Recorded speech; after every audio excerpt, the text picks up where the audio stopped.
Good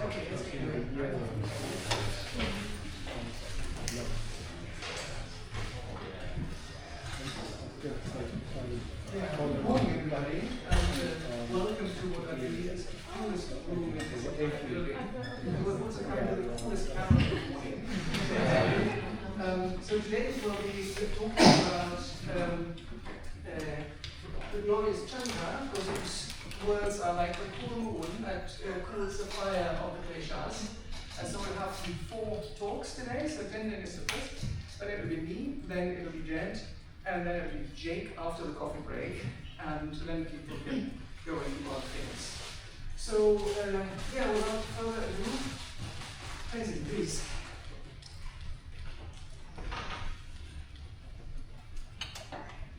Good morning. So I'm going to read it. And probably it's not very clear. You can have some clarification in the question and answer session. Scholars, both traditional Tibetan and contemporary scholars, differ in the interpretation of Candrakīrti's view on ultimate reality.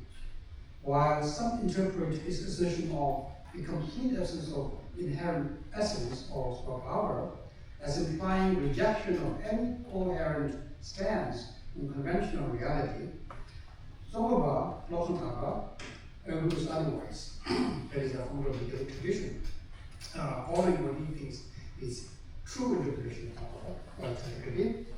Tsongkhapa maintains that a denial of power at the ultimate level not only negates the validity of conventional reality, but rather it reinforces its dependent and constructive nature at the conventional level. This interpretation is developed in Tsongkhapa's essence of elegant speech on the definitive and interpretable a work that stands apart from his other works that are sort of commentary to Indian scholars, but offering its own philosophical synthesis. In this particular text, Tsongkhapa engages critically with major Indian sources to establish a clear hermeneutical framework for distinguishing between what we call as provisional and ultimate Mahayana teachings.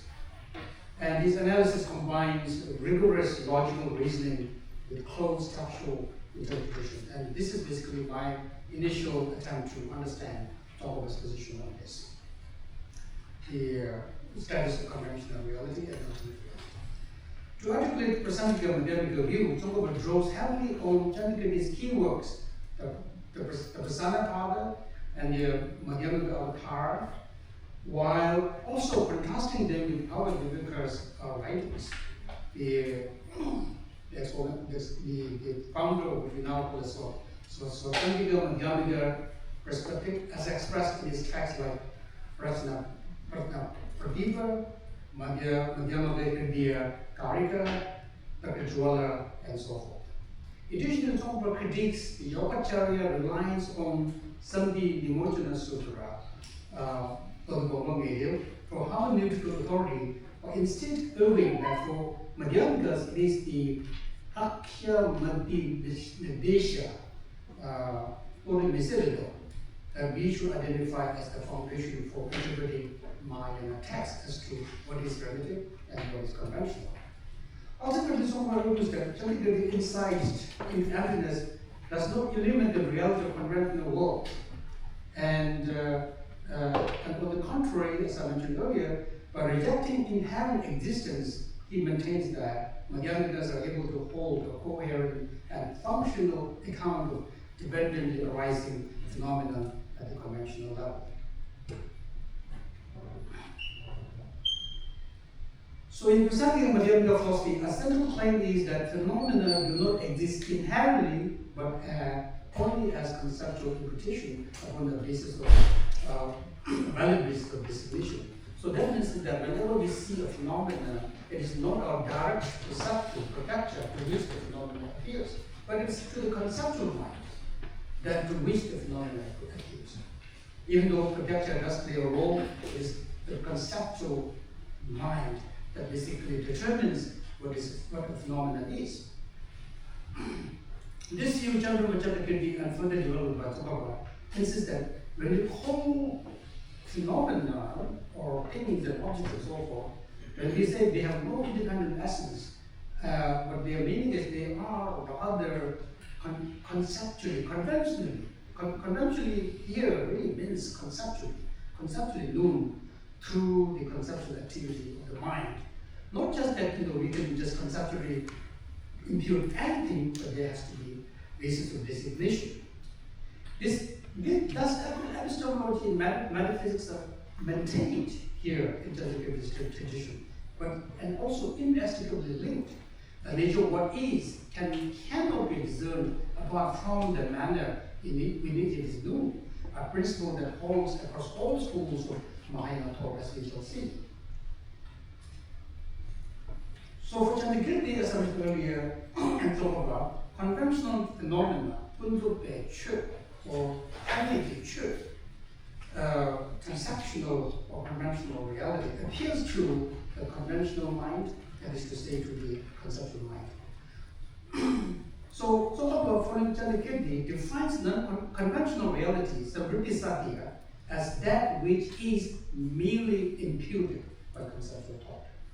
We got the aim of that. And that is to say that nothing exists from the side of the object. We cannot find anything of the phenomena on the basis of distribution themselves. This means that the objects don't appear to the mind because of intrinsic characteristics, but because the conceptual mind projects conventional label onto a collection of what we call as suitable conditions or basis of distribution.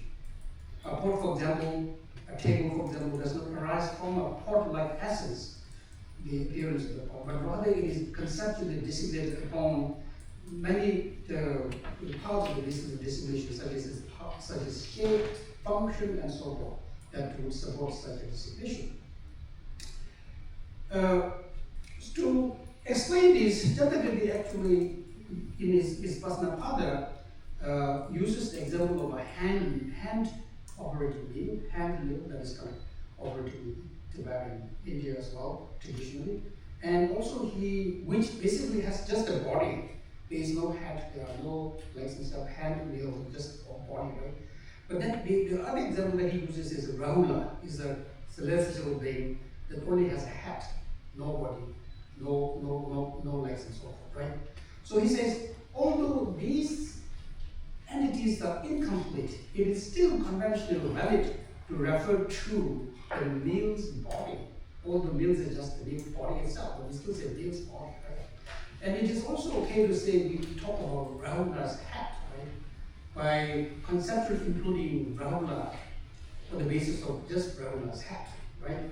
The point is that these terms do not require an inherently existing object from the side of the object. Otherwise, we will have to see Rahula as a person having a head, right? But these are, because things don't exist from their own side, it is perfectly acceptable for our conventional function to engage in these forms of conceptualization and abstraction. So I'm going to read this here from Candrakīrti Prasnapaka. Moreover, when a property such as the body is within the framework of unexamined worldly convention, attributed to the meal as its substrate, and when the head serves as the property through which the individual Rahula is designated as the substrate, these instances are said to exist merely by way of conceptual imitation. Thus, the example presented by the opponent fails to substantiate argument. The example we didn't discuss here is basically the opponent saying the examples are not valid because they don't have a corresponding object. In Prasnapaka's world of view, unexamined convention, as mentioned above, refers to the conceptual mind. So unexamined conventional world, worldly convention, simply refers to the conceptual mind's act of designating phenomena, such as a thought, without subjecting them to an ultimate analysis as to what is the basis of this concept or language thought. Can we find it that the objects, if you don't engage in an analysis, that is to say, just worldly convention, which is applicable across all human beings. So according to this position, there is no inherently existing referent behind the designation. The object exists only as a conceptual imputation, and the designated is not the basis of designation. That is this main kind of element here, is the designated is not the basis of designation. Is not action, right? So Tokyo emphasizes that we should keep this mode of appearance as sufficient for conventional truth. However, once we begin to analyze phenomena like Bahula or pot, or hand over vanilla in terms of their constituent parts to find their essence, right? Where is Rahula's hat, right?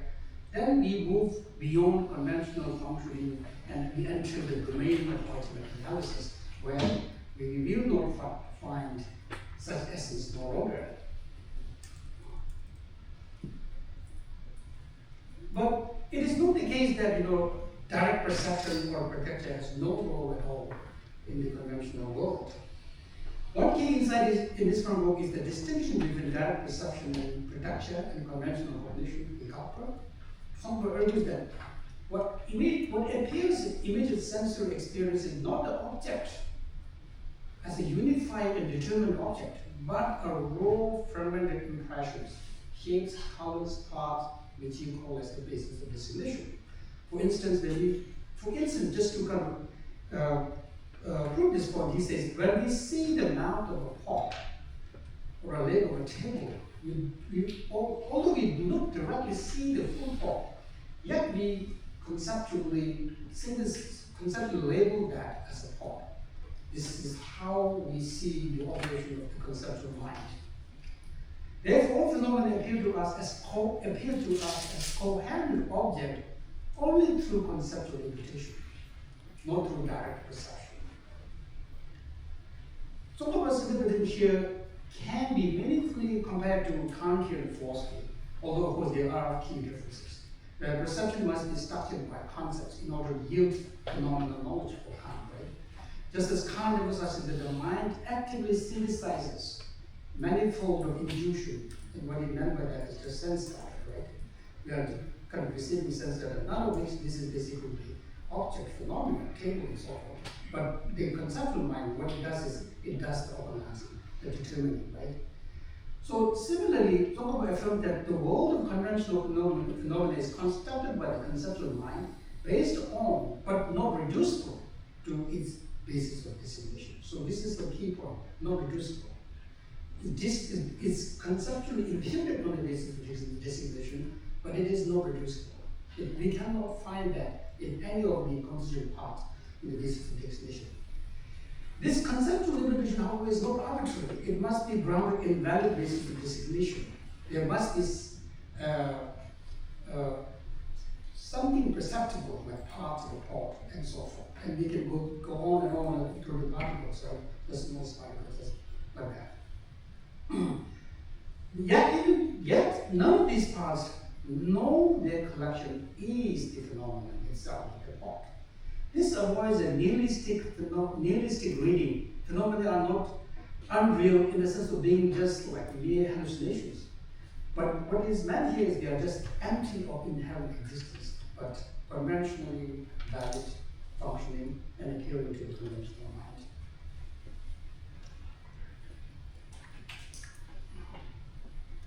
So here he says that when we talk about dependent on causes conditions, and then based on that conceptually designated, he talks about two kinds of dependencies. One is dependence on causes and conditions at what you could call like the ontological level, and the other is the dependence on conceptual designation. The first type, which may be called sort of ontological dependency, explains how something comes into being, or what is the process, right? The second is more epistemology, explaining how something comes to function as an object of experience in our everyday life. Importantly, the second is what grants conventional identity. Without conceptual designation, even causal process will not register as phenomena in our lived experiential world. Thus, the world of experience is doubly dependent. Things arise from causes and condition, but are known and identified through the process of conceptual imputation of the mind. This insight sets the Prasangika apart from other Madhyamaka schools, that is Candrakīrti Madhyamaka school, which tends to still treat conventional objects as having something objective or intrinsic feature from the side of the object itself. Otherwise, they deem anything that is just conceptually imputed as non-existent phenomena. So similarly, just as we can analyze that in terms of phenomena, then the person is exactly the same. So in the Prasangika tradition, they don't actually maintain a distinction between the established of person and established of phenomena in terms of stability. They are exactly the same. Only difference is the basis of distinction. So this principle applies not only to external phenomena but also to persons. According to Tongbao, for Candrakīrti, the stuff is not found among the five predicates: form, feeling, perception, mental formulations, and consciousness. None of these individually or collectively constitute the person. Instead, the person is merely designated among aggregates of conceptual cognition. So merely designated really means that we cannot actually find that in the object. If the person does not exist on the side of the object. Any of the five substances that aggregate either individually or collectively is not the self. So, and again, Tongpa quotes Paskampada in his work. He says, just as when analyzed ultimately, there is no self that is different from form and so forth. Yet, based upon aggregate, a person does indeed exist conventionally in the world in just the way regular and hand-built concept will exist as well. Therefore, so this is the democratic tradition. Okay, so now, whenever we are engaging in Madhyamaka analysis to explore the ultimate reality, we are trying to negate something, right? So what is the object of negation? The answer to this actually defines the philosophical schools, including the different traditions for Candrakīrti and Prasangika according to Candrakīrti and according to Tongbao. Actually, Candrakīrti would agree that the difference between Prasangika and Candrakīrti is not just one of methodological or logical kind of differences, but also of metaphysical difference. And we will come to that in good time. So as the discussions about the nature of valid conventional reality indicate, the object of negation is not conventional phenomena as merely dissipated by the mind. And also something that we have to understand in their kind of philosophical tradition is, if something is conceptually designated, we don't have to find that in objects, right?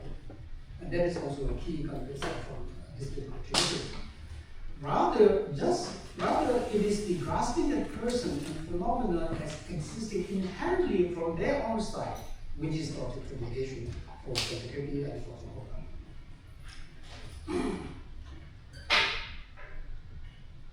As Candrakīrti explains, the inherently existing person or self is experienced as something separate from the five predicates, as if it stands apart from them and possesses them. Right? This is reflected in our everyday language when we say things like my body, my mind, and so forth, implying a distinct, inherently existing owner, the self, the personal self, behind the aggregates, right? So this is the target of Madhyamaka kind of reasoning, not the conventional phenomena. So therefore, the various Madhyamaka reasoning, such as Diamond Distiller's reasoning, Vajrachyaptika, Nyaya, right? And the refutation of production from four extremes, Chatushpati, and dependent arising reasoning, Praditya Samuddhapata, Nyaya, and so forth, right? They are not there to eliminate a conventional world. They are there to eliminate a kind of false or misperception, and that is inherent existence.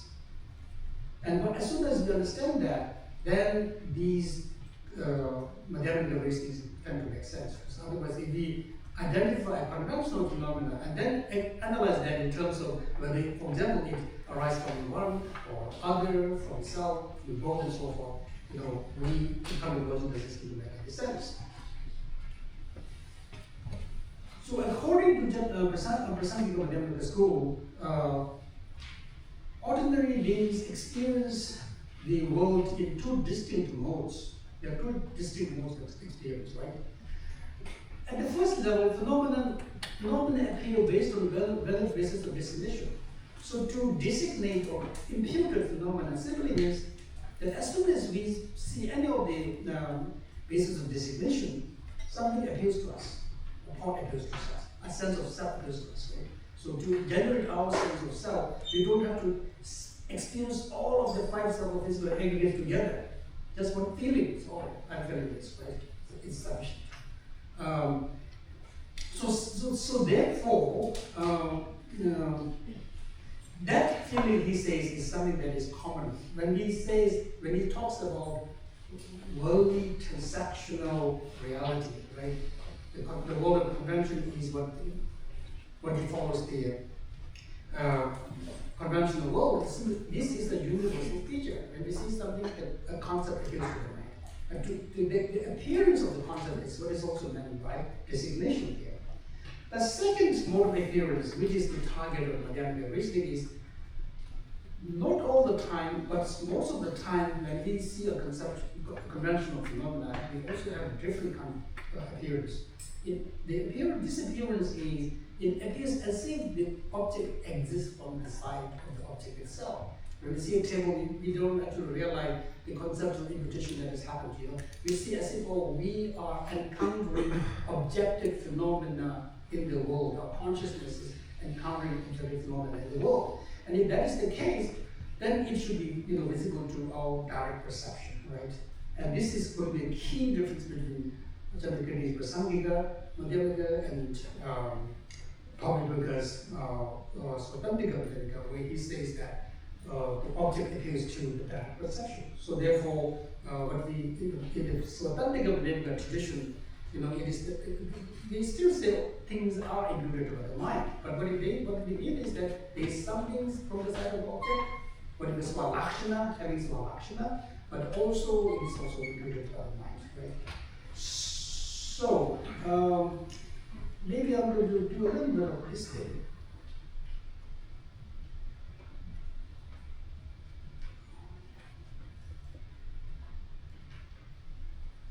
Okay, here is a little bit of a test on the kind of illusion that Madhyamika is talking about.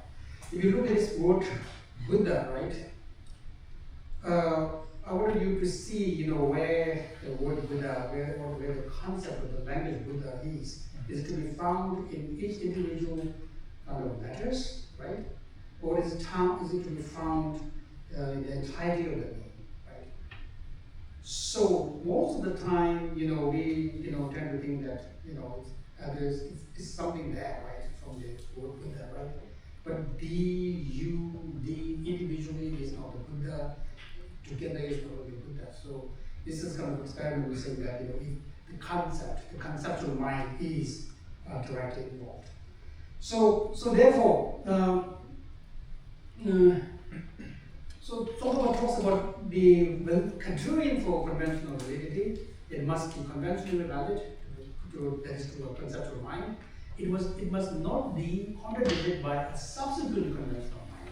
And subsequent conventional mind doesn't mean the conventional mind of somebody else. You don't have to rely on somebody else, right? It's your own subsequent conventional mind as well, conceptual thought. We see in the darkness, for example, the example given is we see a darkness in the darkness, rope coiled like a snake, weaving or snake, right? But subsequently, we use a torch, we go closer and say, this is not actually a snake, right? This is just a piece of rope, right? So a subsequent combination contradicts it. And the last criteria is that it should not also be contradicted by the ultimately analyzing mind.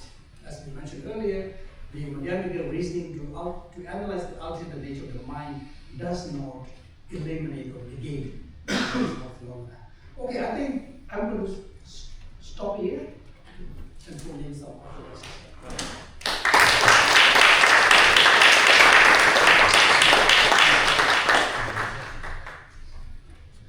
Great, thank you very much, Kenzin. Okay, so we have now 5.5 minutes for questions.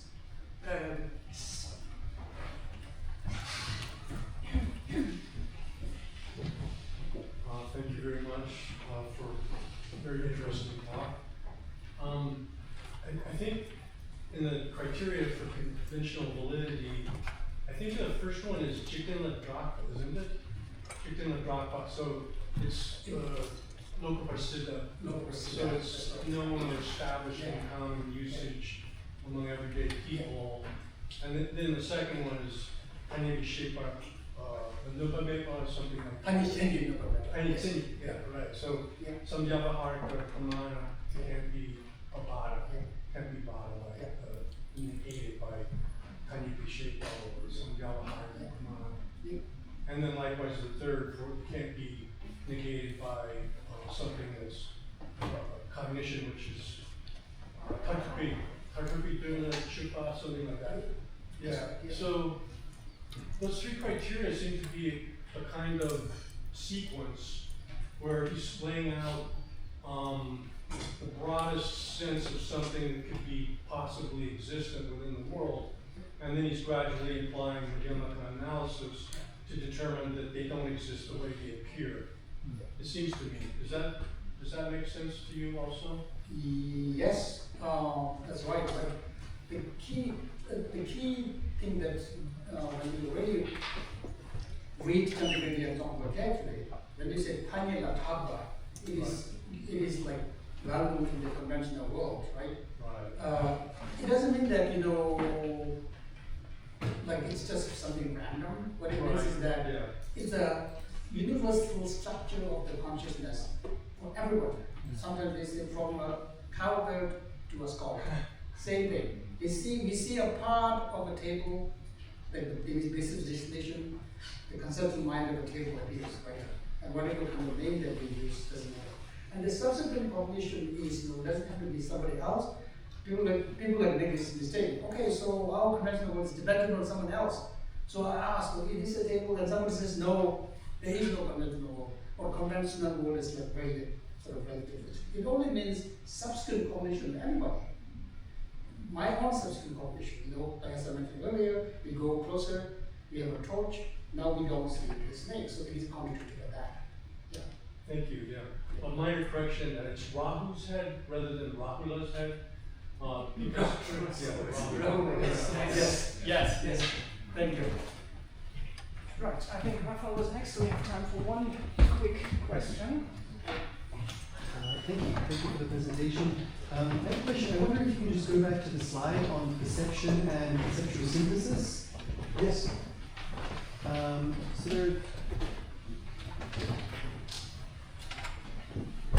there it is. Thank you. Okay. Yes. Yeah. So I suppose one way of asking the question is, what do you mean by the last phrase? What is the source of the raw sensory data? Is it the basis of designation, or is that entire process, or is it that entire process? And I'm asking this, so there was a panel on Chinese Madhyamaka the other day, in which, for example, Shad Gilbert. Oh, actually, sorry. Can you say that again? I didn't hear. So, I'm just referring to some ideas that came out of a panel on Chinese Madhyamaka the other day. Shad Gilbert, who was sitting just there, spoke about reperception through reconception. And the idea that I also spoke about was about the primary role of intention, chetana, in constructing the object of perception. So the idea is, in the Chinese sources, is that it's a given subject's prior karmic conditioning which causally conditions how the perceived object is conceived. All right? So conception conditions perception. And I'm wondering if that is what is going on here in Tsongkhapa's reading of Candrakīrti, or if it's kind of, Yes, as Professor Brady mentioned, two modes of appearance to an ordinary conventional mind. One is not actually object of negation, and this is all universal from an ordinary person to Aryas, and that is based on some basis of designation, right? Like being parts of a psychophysical aggregate, for example.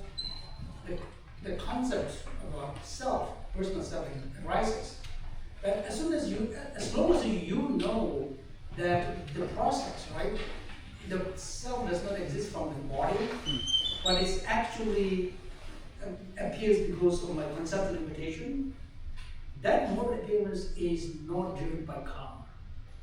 And so that mode is a kind of, that is what he meant by conventional validity, right? And this is, even though we may not realize it, it's happening. So that's what we mean by there is conventional validity, from a coward to a scholar, right? The second though is what is driven by karma. And that is the idea that the object, the personal self or phenomenon, whatever it may be, exists from its own side, right? So when unexamined, I think that, oh, the self, I have a self here, and I possess some of its conjugates, right? That is driven by long conditioning, what we call as the primal ignorance, vidya, right? And that is also the object of negation for Yamana listening. Great, thank you very much.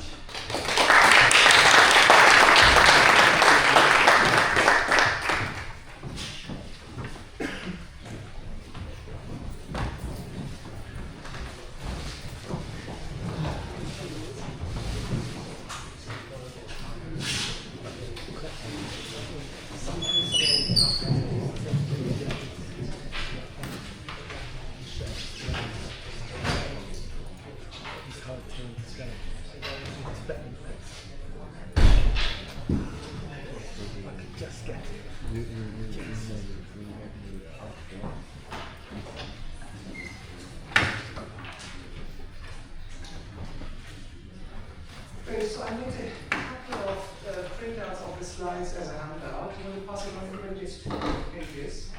And if you don't manage to get any, don't despair. Everything that's on there is on there. If you want to have it electronically, just send me an email and I'll can email you the slides. Okay, so what I want to talk about today is about one particular passage in Candrakīrti's Madhyamaka, which is the rather intricate issue of the idea of prapya and aprapya. So the general question is whether cause and effect touch each other, whatever touch means, we're going to get into touch. And so this is interesting for 2 reasons. So the first reason is interesting because it gives us an insight into the Madhyamaka understanding of causation, which is in itself quite a complex matter. And secondly, this notion of prapya and aprapya is then also applies to another very intriguing question, that is whether the Madhyamaka position is actually consistent or whether it's self-contradictory, right? So we're going to talk about those 2 things today, causation and the coherence of the Madhyamaka view. Okay, so the question that is at issue in this passage is whether cause and effect are prapya or aprapya. So the term comes from the root arp. So semantic ranges here to meet, to contact, to touch, to gain, to obtain, to encounter. And so on this, the terms prapya and aprapya we find frequently within Madhyamaka literature, already in the Nagarjuna. So for example in the it's applied to the question whether light and darkness touch. And then you also have further references, also the Karikas on fire and fuel, whether those touch, or man and woman in physical contact, and so on. So it has a fairly clear meaning in terms of touching and some sort of contiguity, right? Now, when we apply that to causation, of course, we can have basically 2 different interpretations here. When cause and effect meet, we can either mean they're contiguous or touching in terms of spatial or temporal terms. Okay, so let's first of all look at the temporal terms. Rather confusingly, the labels have been switched around here, so you need to, the reason I get confused. Spatial contiguity means that cause and effect blend into one another, and spatial non-contiguity means that there's a spatial gap between cause and effect, right? So you have the cause, say the seed here, and then you've got the sprout, the effect over there, and there's sort of some sort of space between them, right? Now, given the examples that Candrakīrti himself gives in the text in order to illustrate all of that, rivers and oceans, so rivers are the cause, oceans the effect, mirrors and the face, magnet and iron, it appears to be clear that matters of spatial contiguity are quite important for him, and he understands it partly in this way. However, that can't be all there is to Prapya discussion, because we'll see in a minute that the discussion also extends to objects that are not spatial, like arguments, right? And for which questions of spatial contiguity don't really make sense, so we have to think also about another form of contiguity or touching, and that is temporal touching, right? So what do we mean by that? Well, temporal contiguity means that there is no moment between the last moment of a cause and the first moment of an effect. So if you have the C there, which is the cause moment, and then you have the E there, which is the effect moment, then you see there is no other moment in between them. So this is the direction of causal flow. Right? Now you can have a different picture, which is temporal non-contiguity. There's at least one moment between them that does not belong to either. There might of course be more. So you've got the cause here, and then you've got the effect here, and between them is some other stuff, some other moment, some moment D that doesn't have anything to do with them, right? So those are the two models, temporal contiguity, temporal non-contiguity. Right. Now, Candrakīrti says that causes and effects are neither contiguous nor do they fail to be contiguous. And the key point for that passage is, of course, chapter 6, 169. So one possible way of translating that is that if a cause produces effects due to contact, then for you there would be no difference between producer and effect since they have a single power. But a cause that is distinct would be no different from a non-cause. And apart from these two, there is no other possibility. Right? Okay, so that's a little dense. So let's try to unpack that to see what that means. Okay, so what Candrakīrti says, I believe here, is that there are two different possibilities here, and for the time being, I'll treat temporal and spatial contiguity as one thing. Well, we're going to differentiate that again in a minute. But first of all, we just think about one notion of contiguity that is both spatial and causal, both spatial and temporal. So Candrakīrti says that if there is no spatial or temporal gap between cause and effect, then cause and effect merge like a river flowing into an ocean, right? So you don't know where, like with river and ocean, you don't know where one starts and where the other one ends, and so they are really just one. The point is not that you can't talk about rivers and oceans being distinct. The point is that there's no conceptualization, independent division between one and the other, right? You can't just say, okay, so out there in nature, I mean, what's the division? Where does the river end and where does the ocean start, right? So contiguity is a non-starter. Okay, so then the other possibility is, of course, non-contiguity. And here Candrakīrti says the problem is that if there is a spatial and temporal gap between the cause C and the effect E, then how does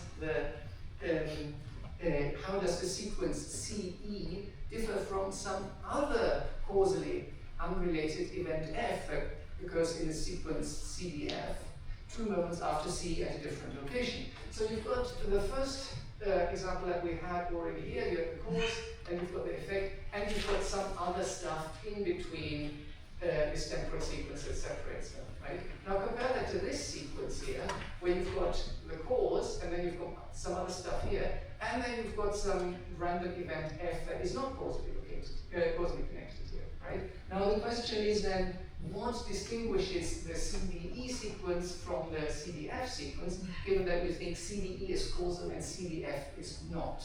Yeah?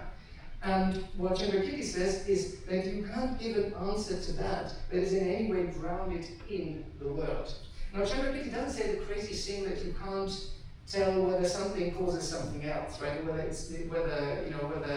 a barley comes out of a barley seed or rice seed is something that you wouldn't be able to determine. The point is more that we might have reasons to say that the sequence CDE is causal and CDF isn't, for example, based on our expectations, based on habit, based on subjective probabilities, what have you. We've got lots of theories there. But these are features that don't relate to the series itself, but they are the features of our thoughts about these series. So this is a conceptual, there's actually a dependent notion of causation, not causation out there in the world. Yeah? And because Candrakīrti believes that there are only two possibilities, contiguity and non-contiguity, and there's no third possibility, there appears to be no way in which the cause and effect are related by touching or Prapya, right? So the whole category of these two possibilities doesn't apply to them. Okay, so this is the stage now where the opponent comes back and says, well, that doesn't really work, because it's not the case that questions of spatial and temporal contiguity and non-contiguity for causes and effects can never be decided. Okay, so here's the opponent's counterexample. He says, well, look at magnets, right? So when a piece of magnet attracts a piece of iron, you have something that looks like causation, right? The magnet is over here, the iron is over there, it seems to pull, but there's lots of space in between, so you've got spatial non-contiguity. So even though they're non-contiguous, spatially non-contiguous, one attracts the other. Still, the opponent says that doesn't mean that everything acts on everything else, right? So the magnet doesn't attract every piece of iron that you have, but it only attracts the one that is at a specific location.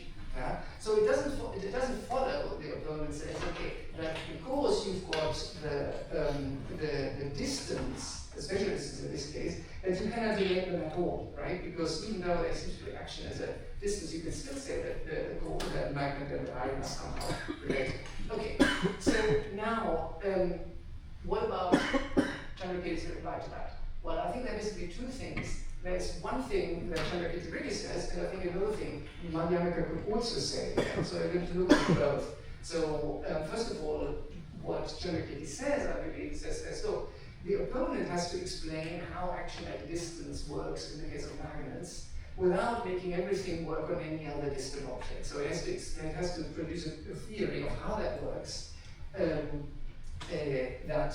actually explains this curious feature. However, the Candrakīrti as the Madhyamaka doesn't have to explain that, because he doesn't assume the existence of an ultimate structure of causal relations in the world at all, right? So the point really made is basically saying, now that Candrakīrti knows that opponents have a theory of magnetism, but that's okay because Candrakīrti doesn't need one, right? So, okay, so that's I think what it says in the text. I think another response that the Madhyamaka could make at this point, which is in brackets, because this is, as far as I can say, not the one he makes, is that we could actually restrict our discussion of contiguity and non-contiguity to the temporal case and actually put that magnet issue with the spatial division to one side when we talk about temporal division. Why would we want to do that? Well, the first reason is that the question of temporal contiguity and non-contiguity is what the opponent is going to go on next. So that is going to be very important for the opponent's continuation of the argument. So the opponent himself presumably would want to have the temporal case, the short case, and they probably wouldn't have an issue with putting the spatial issues to one side. Be that as may, we are going to put the spatial issue to one side for the time being, and we're going to look at what happens next in the drama, and that is now the opponent saying, well, the question arises, is the Madhyamaka argument for emptiness contiguous with the position of the existence of Svabhava if refuted or not, right? So there are two possibilities, as Candrakīrti has said.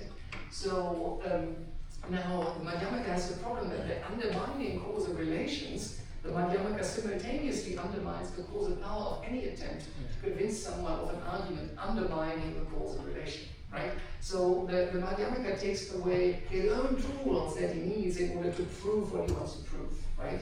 And that's kind of bad. So what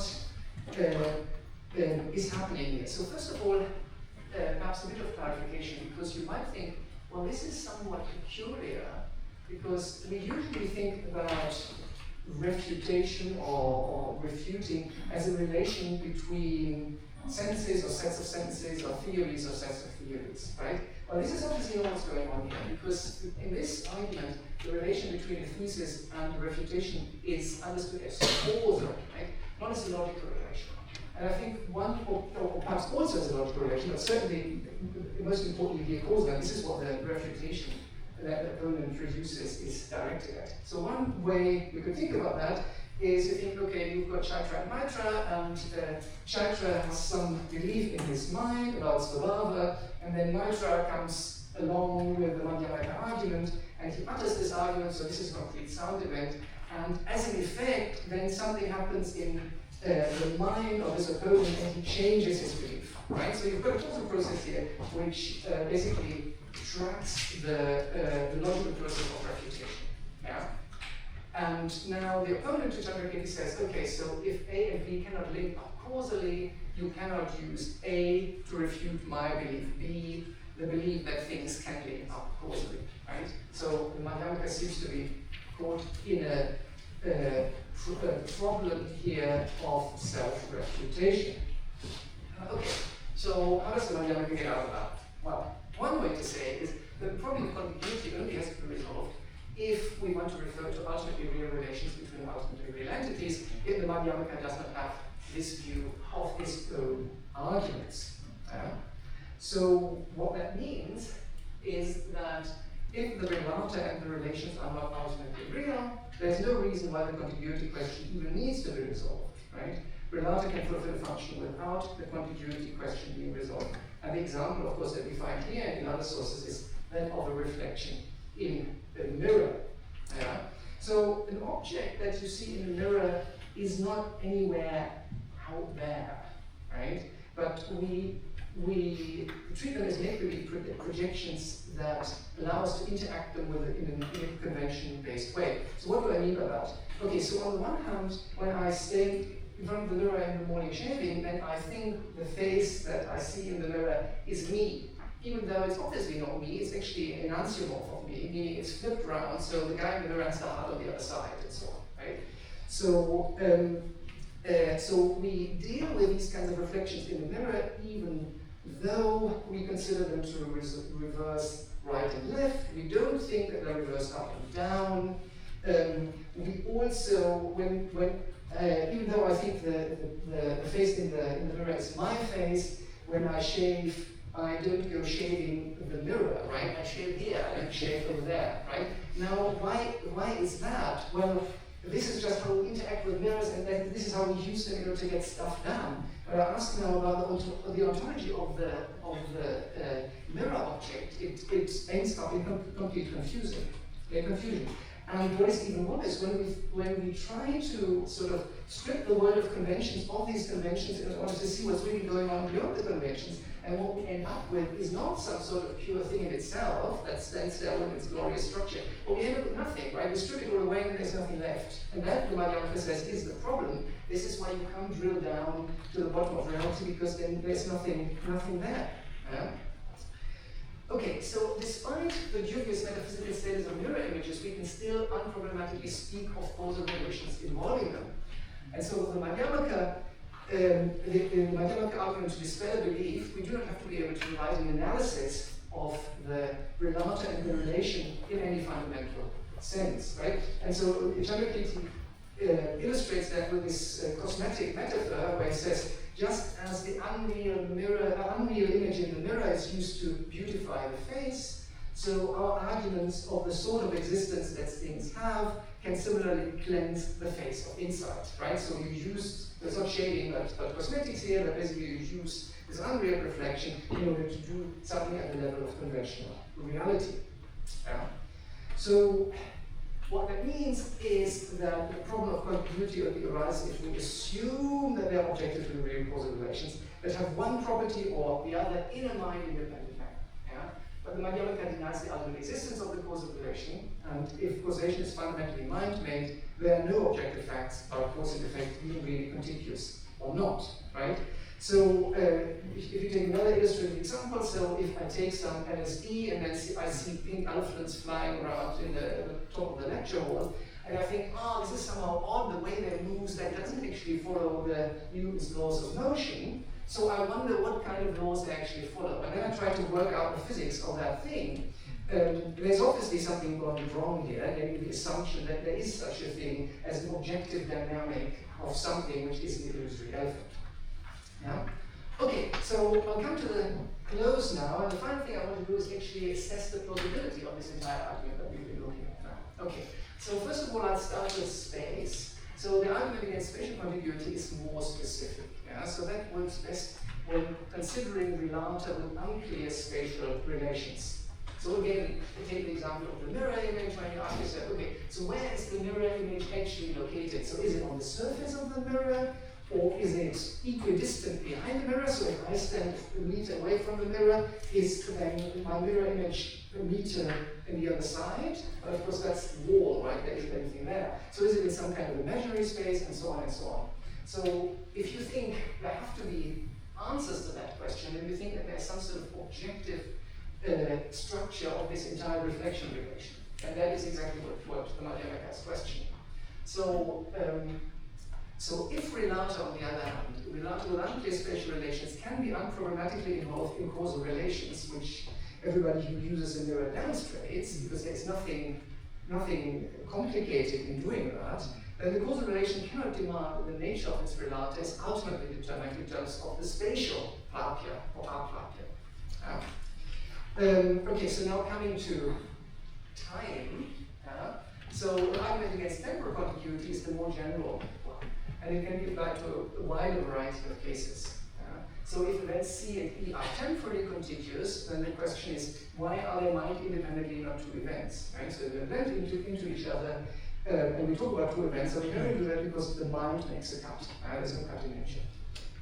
However, if they are temporally non-contiguous, so there's stuff happening between them, then the question is, what distinguishes one non-contiguous pair from another? Yeah? And this is exactly the problem that you have when you try to extract causal regularity from sequences, right? You want to distinguish the sequences that are non-causal from the sequences that are causal, but of course there's nothing in the sequences that determines that, but what you have to do is you have to add some other stuff, for example, subjective probabilities or habits or expectations and so on, and then that allows you to say that, well, it's really the rain causing the people to open their umbrellas rather than the umbrella opening causing the rain. Yeah. Okay, so finally, what does this all leave us?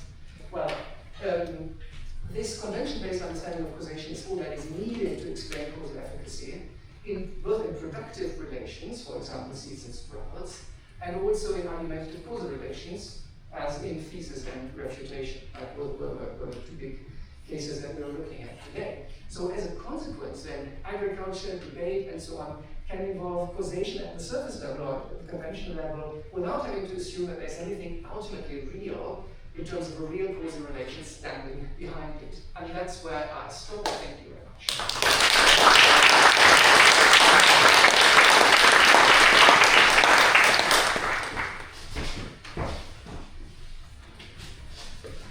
So thank you, Jan. That was very interesting.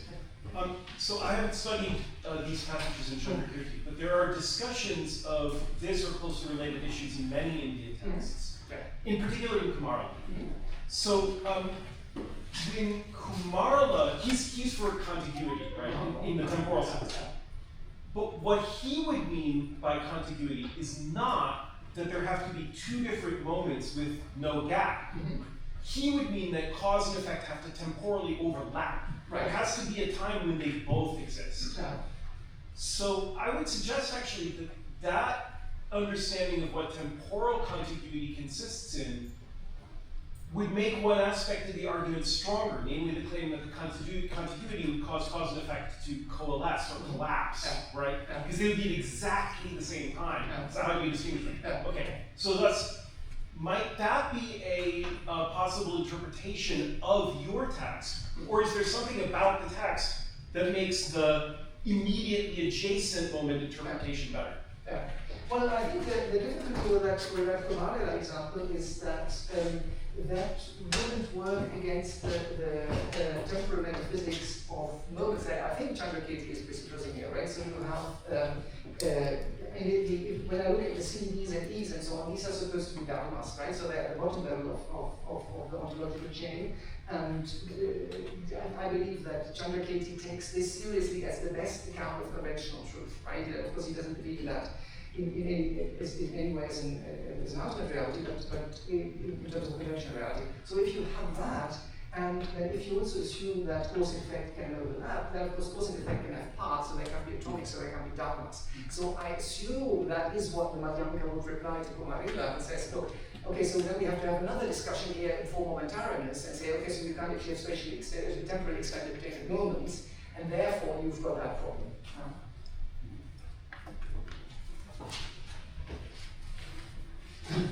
Yeah. Yes. Yes. Yes. We will talk more. We'll talk later, yeah. Obviously. Yeah. The Nyayaka's first objection in 171, Yeah. the which you're calling the self-refutation argument, I'd actually call it self-undermining objection. The difficulty I see in your defense of Candrakīrti on that point is that it is looking at things from his perspective and not from the opponent's perspective.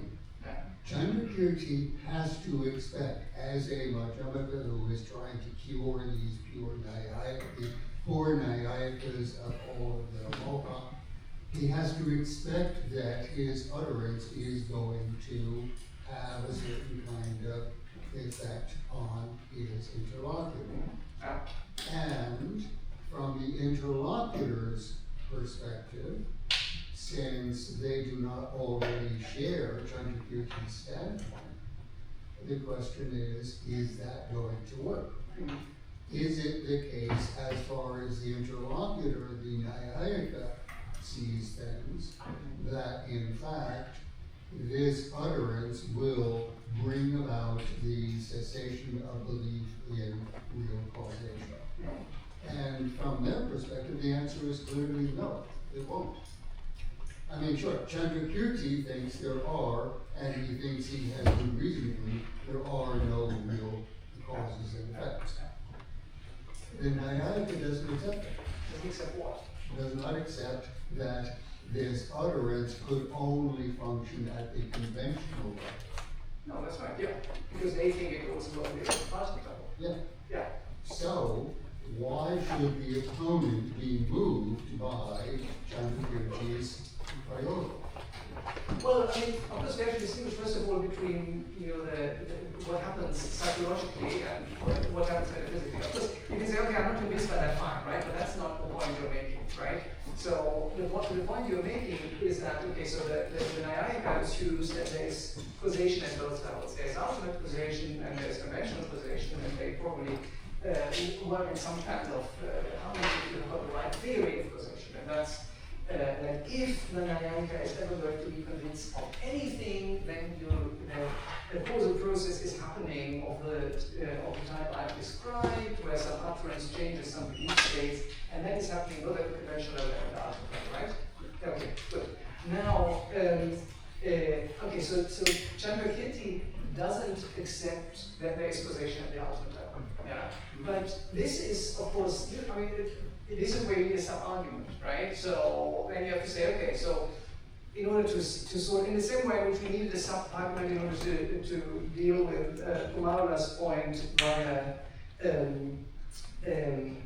Charles' comment just a minute ago, we need separate arguments for the Madhyamika to convince the Nyayika that causation isn't ultimately real, right? This is obviously not achieved in these passages, but the Madhyamika believes that they've got other arguments in order to do that. I actually think the arguments work, and I know you don't agree with that, but I think this is also a question for another day. Thank you. It's a fascinating talk, something I've long been interested in. I would question whether Candrakīrti rejects objective facts to court. I mean, it seems to me, he says there are tables, there are chairs, they're commonly accepted, we all, we have common knowledge about them. And they're not simply mental constructs or constructed by language. So there's something going on there that's, it's not purely mind dependent, I think. That's just my reading of it. When you say something is local prasiddha, it doesn't mean that it's just fabricated by people's fantasies or ideas. Rather, there's some kind of objectivity to it that is commonly known by all of us. Right. Now, when you go into the Madhyamaka analysis of that, then you're shifting to a different level, which is rejecting any kind of essence or bhava, and saying it's just merely vyavahara doesn't necessarily negate some degree of objectivity. Anyway, that's just my reading. I know there are multiple opinions on it. Thank you. No, thank you. That is a very important point, and also an extremely complex point, and the question of the notion of objectivity in the Madhyamaka context, right? And you're perfectly right to say that it would be an unsatisfactory position to say, and in fact they do not say that there is no distinction between anything I just fabricate now and something that has a larger extent of objective truth or reality and conventional level, right? Now the question is, okay, so what is the basis of that? So what's the basis of this objectivity? Now the Madhyamikas are quite clear that the basis is not anything ontologically fundamental, right? So it cannot be Svabhava, it cannot be anything, it can be mind-independent conventions that are based in the way things really are, okay? So another feature they can exploit though is that, okay, so if I say, well, this is all conventional, then it's also evident that I do not make up all the conventions I find myself in, right? For example, I'm born with this kind of body, and then I acquire through my karma and through biology and all kinds of other processes a specific set of guide rails in the conventional world that set me into a certain trajectory, and those are presumably identical similar for all beings born in the same realm, right? So at that level we can say, okay, so we've got a level of conventional gravity here which is stronger than just what I happen to think of and what I make up, or a convention that I just make up. But at the same time, it's not grounded in the nature of things in any kind of Svabhava ultimate way. So I think that would be a kind of a middle way between those two positions, between complete license, so you can just make up any convention you want to, and say, no, there's something out there in the world that makes some conventions the right conventions. We're just at time, but we can definitely continue during the... Well, we can continue that. Okay, Yes. thank you. Okay, so it's you now, right? Yes. Yeah, okay.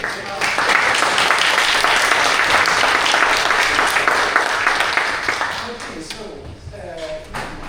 we can look at sharing, and which one is yours? This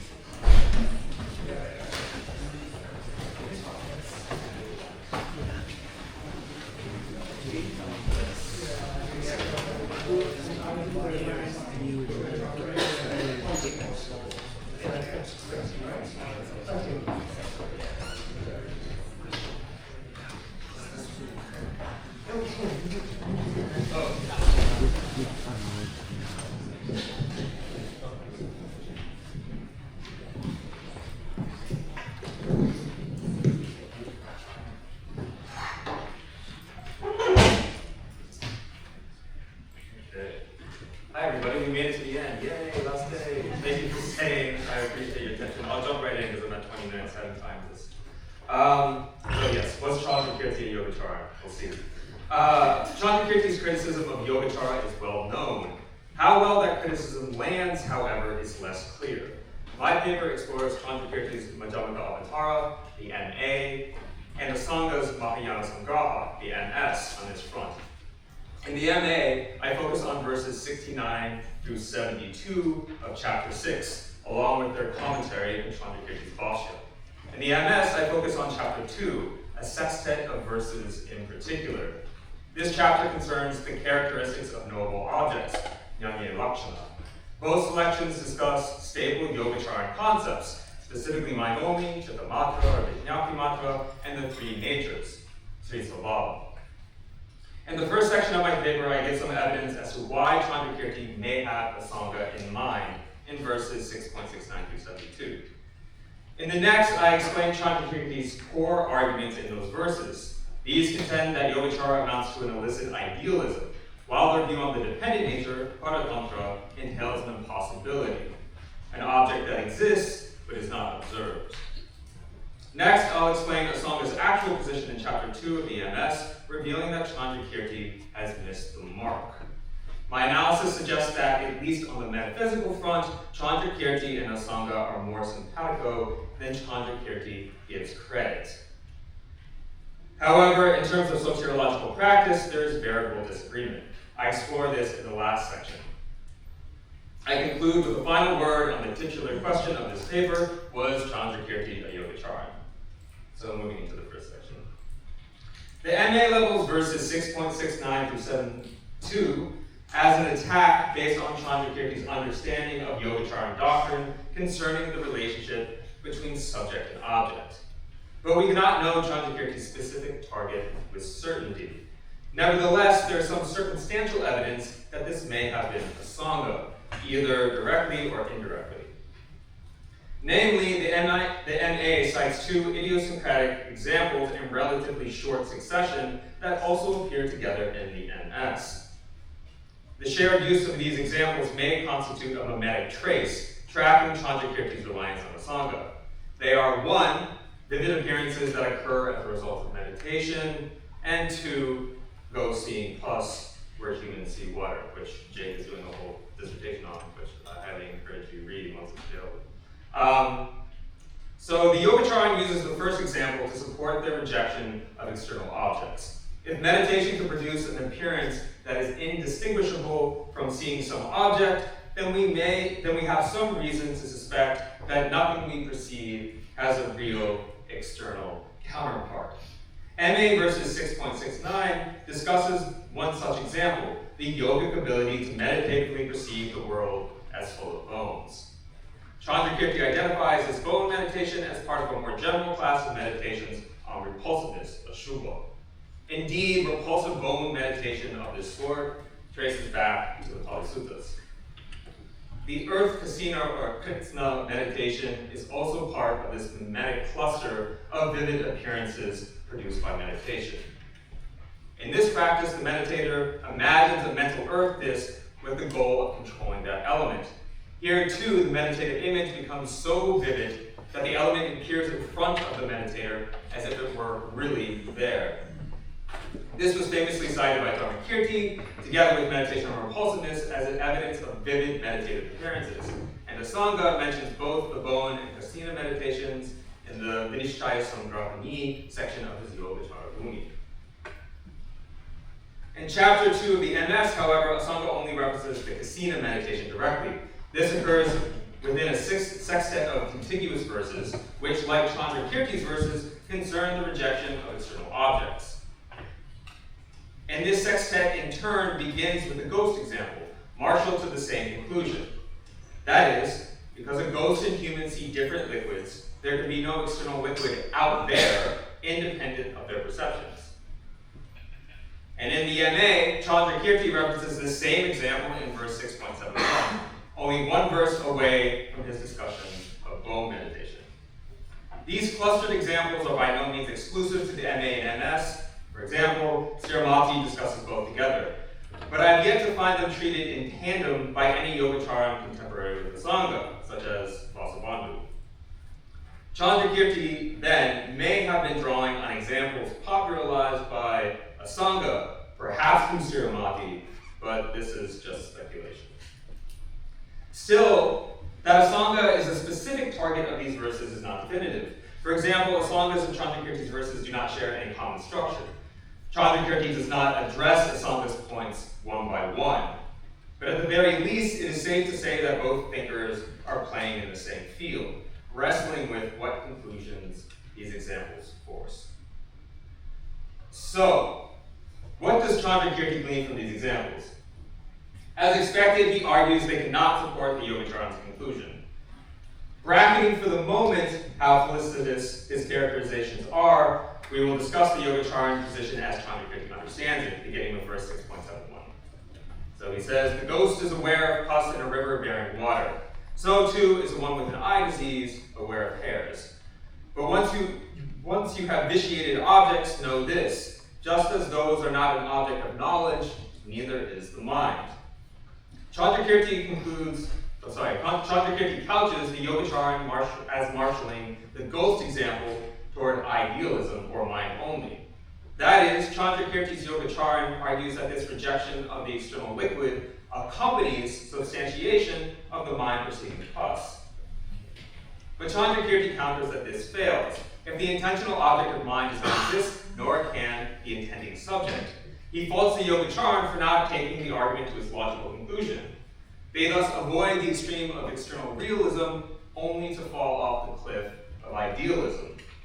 So, this is Candrakīrti's first critique of Yogacara. The deconstruction of external objects is inconsistent with asserting the mind's reality, that is, mind only, given that subject and object are interdependent.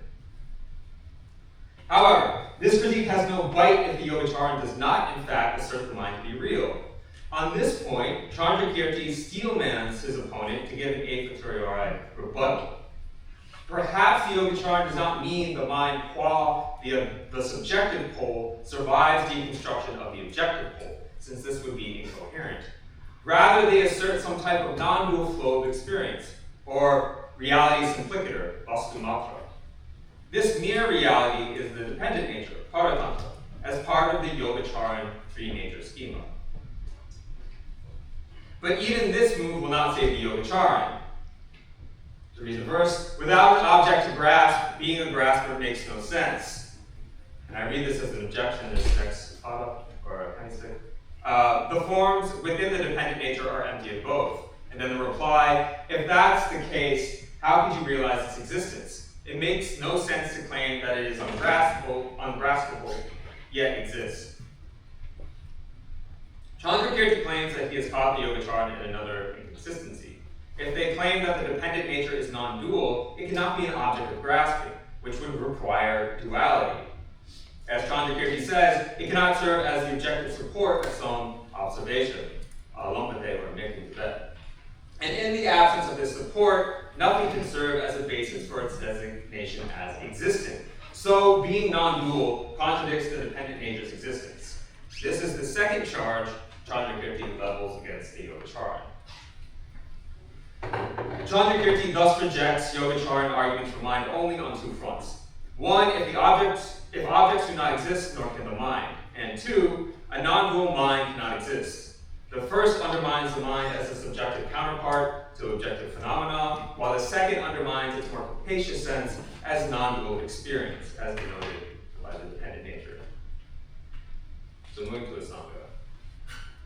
Still, Candrakīrti appears to mischaracterize the Yogacharan position, at least as Asanga understands it. Candrakīrti's first charge is easily defeated. Asanga's final verse in his sextet goes, in the stream of non-conceptual wisdom, no object appears again. Take to heart that there are no objects, and because there are no objects, there is no consciousness. Asanga even writes this verse twice in the MS, describing a progressive system of realizations to which we'll return. But for our purposes here, it demonstrates that Asanga is well aware that mind only cannot survive the rejection of objects.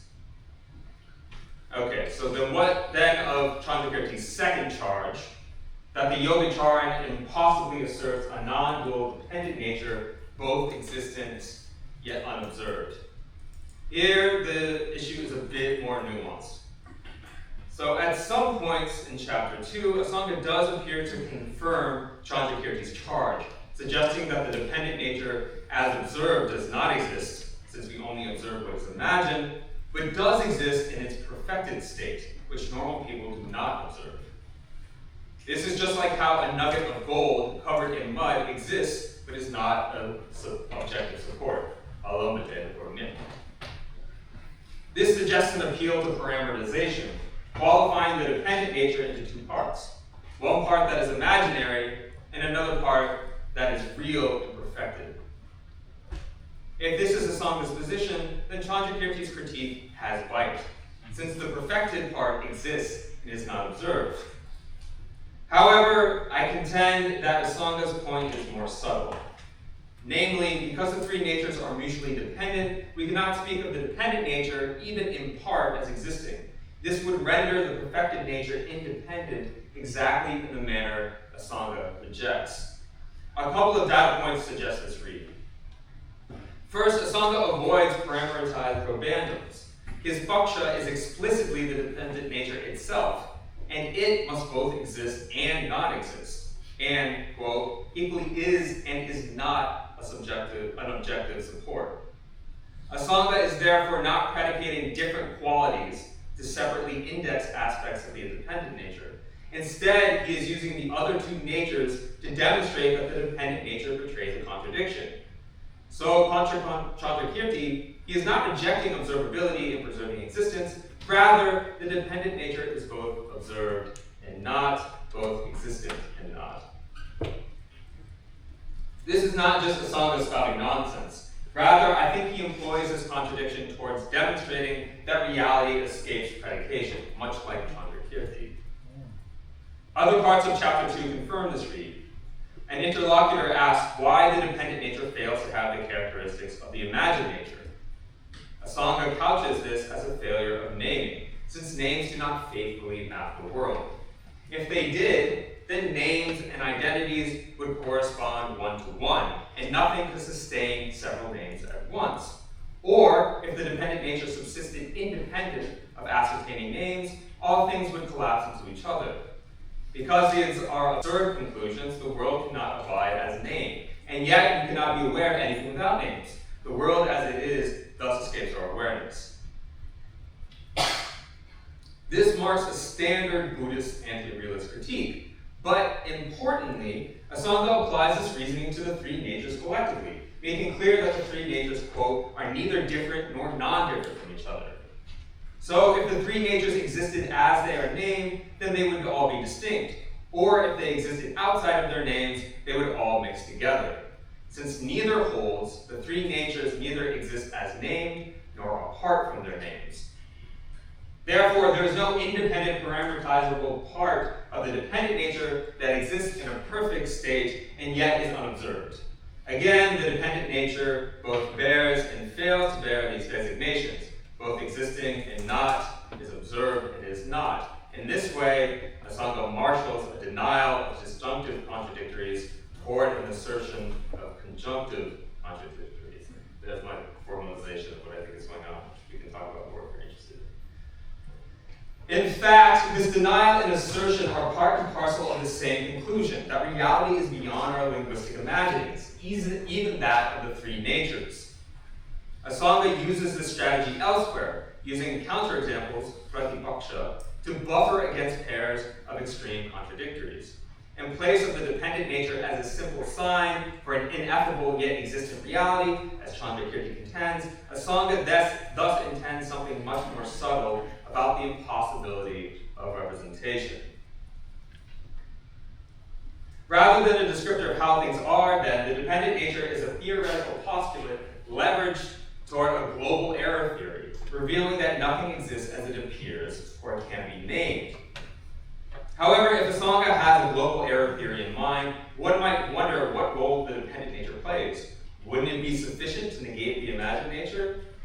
But Asanga's global error account is even more radical, for if the assessment nothing exists as imagined were accurate, then our error would not truly be global. We would be right about at least one thing.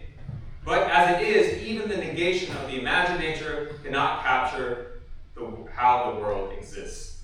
As Asanga says, if the dependent nature did not exist at all, then there would be the fault of there neither being afflictions nor purification. But there is an objective support for both. Therefore, it cannot be that nothing exists at all. The final double negation in Asanga's passage is key, since his denial of the dependent nature non-existence does not constitute an assent to its existence. Asanga thus employs the dependent nature to undermine the referential capacity of even a global error assessment. The dependent nature serves as a bulwark against this nihilist extreme, demonstrating that the non-existence of the imagined nature does not give the final word. So, Asanga rejects any naive realism about the dependent nature. If we ask what it is, we must speak in contradictions. But if we were to conclude, therefore, that it isn't, this must be denied as well. This is the same as Candrakīrti's avoidance of both the extremes of existence and non-existence. Therefore, his charge that the dependent nature absurdly exists but is unobserved falls flat. Indeed, both thinkers agree that reality is ultimately neither real nor unreal, existent nor non-existent. Okay, so Candrakīrti therefore confronts the Yogacaran on two hills that they have no intention to die on. Asanga neither claims that the mind only survives the rejection of external objects, nor that the dependent nature exists despite being unobserved. And although Candrakīrti ascribes belief to the Yogacaran that Asanga does not hold, there is evidence that Candrakīrti had Asanga in mind, given both the topical and exemplificatory consistency between the relatively circumspect sections of the respective texts. Nevertheless, there might be substantial disagreement between Candrakīrti and Asanga if we look at these textual sections from another angle, soteriologically rather than metaphysically. Both authors take their respective discussions to be relevant for attaining the first bodhisattva ground, superior joy, pramudita bhuti. which graduates the aspirant to the path of seeing, Darshanamagga. According to Candrakīrti, non-dual wisdom, beyond existence and non-existence, is required to achieve this path. Now, Asanga agrees. However, he argues that meditating on mind only is a necessary intermediate step. On this view, mind only allows the practitioner to engage with the dependent nature.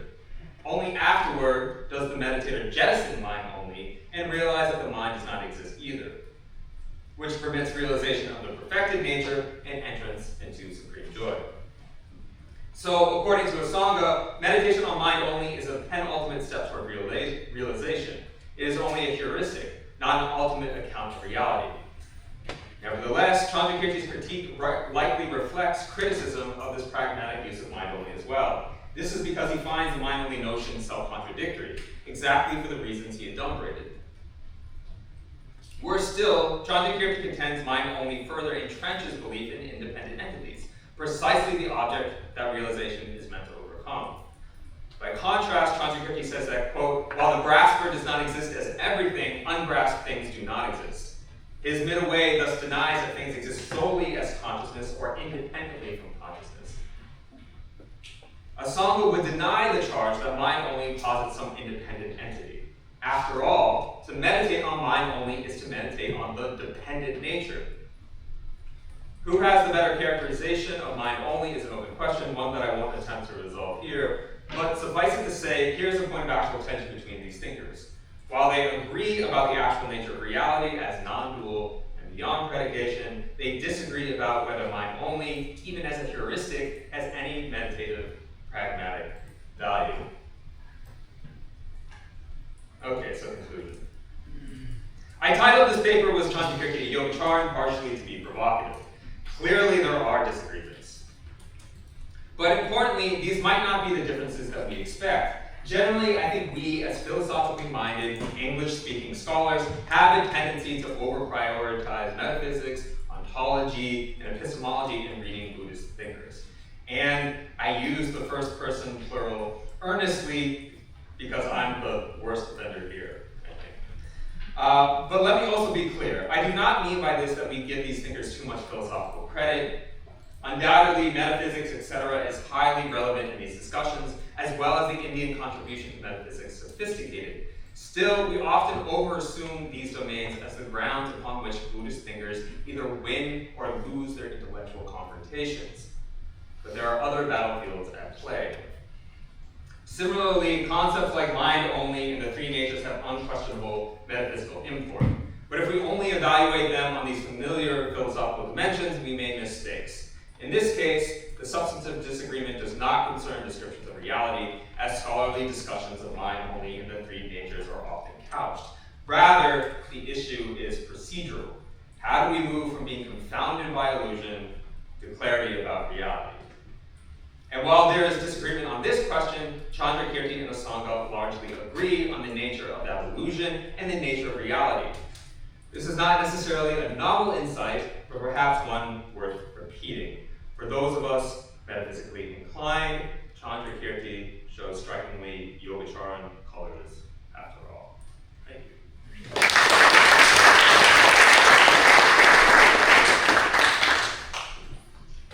Thank you very much, guys. So I'm sure there are plenty of questions. Yes, all right, at the back. Just bring it up. Hi, Doug. This was really interesting. The question I have for you, I guess, maybe it's a clarifying question, because it seems to be presenting both traditions or thinkers as somehow positing that there's some sort of like noumenal reality that you can't really get to, but somehow that's the thing that's really real. But we sort of just can't get it because we're sort of trapped in some sort of like Kantian whatever. But I think there might be at least a Madhyamaka point of view where that's actually the mistake, is to think that from the Yogacharan's own perspective, if their own analysis suggests that you can't actually have a conscious state that isn't going to be illusory or whatever it presents, and so there is no getting to anything that is outside the mind. So could that be an important ontological distinction that we could draw between the two traditions that might drive a bigger wedge? Because if you think that there is no noumenal reality, that the conventional is the ultimate, then there's going to be no experience that's going to be of this sort of ultimate thing. Yeah. So I don't know what you would say about that. Yeah, I'll show my part of this one. Two things. One, I think there could be really a difference about what is, and this is not so much the ontological question, but maybe the experiential one. Is there something that it's like to experience this thing that is beyond, right? Maybe Ocharian says yes, and then Candrakīrti says things like, no, the mind stops. There's no such way to talk about experience of the ultimate. So that's maybe one, again, maybe a procedural difference rather than an ontological one. But I am very convinced by Anne McDonald's read on these things. I think the kind of idea that the whole point of ultimate reality is that there's no way to get them beyond the conventional is a very Sonkapian read of Candrakīrti, and at least as of now, I think Anne is right that Candrakīrti had something very different in mind as this kind of nitty-gritty thing that is ultimate reality beyond the conventional. But I agree. Like a lot of this has stakes on whether that read or not. If the Sonkapian read is right, then it would be ontologically very different than Yogacara. Okay. And just to piggyback on Laura's point and your response, this makes me wonder whether Candrakīrti has Asanga specifically in mind when he says, and this is a rejoinder to that attack on Madhyamaka we find in Bhumi. We don't talk to people who utter contradictions, they are crazy. Yeah, and the contradiction thought, I wonder, is this methodological? I mean, I think that the song is Marxist contradiction in a way that Candrakīrti would find listed, but is it to arrive at the same point or different points? I will also say, interestingly, so at least if we take the Sonkapian read of Candrakīrti, Tsongkhapa considers a sangha, at least in the Uttara Tantra, as a Vijamaka, right? And this is a whole other aspect to that, there might be some that over there too. Yeah, but Uttara Tantra, he says it's just for Sankhya Vijamaka, yeah. Right, I think we have time for one more question, so in our case. Thanks, that was excellent. I wonder about the contradiction language, if that's like the best way to offer the interpretation rather than just like that metaphorical language. So yes, the divinity nature exists, but as the imagined nature, quite a couple of that. And then so it's like each of the three natures contains all the other ones when they're distinct. So this is metaphorical rather than they both exist on the same kind of plane. You're taking them out of into a different level, it seems, rather than being interrelation. Yeah, that's a good point. I mean, this is something, and I was thinking about this last night. This is part of another project I want to work on and kind of formalizing these things. And if I was to say quickly, I think there's a relevance logic thing going on. Whereas, because from the point of view of the imagined nature, the dependent nature doesn't exist. From the point of view of the perfection, it does. And then marshalling those two kind of relevant to different situations, that's how you get to this conclusion that the dependent nature itself can't be said to be either, right? Yeah, and that's a long discussion, but you're right. I think I'm being a little fast and loose, at least is how I have it here, about how all these things intersect. Great, well, thank you very much.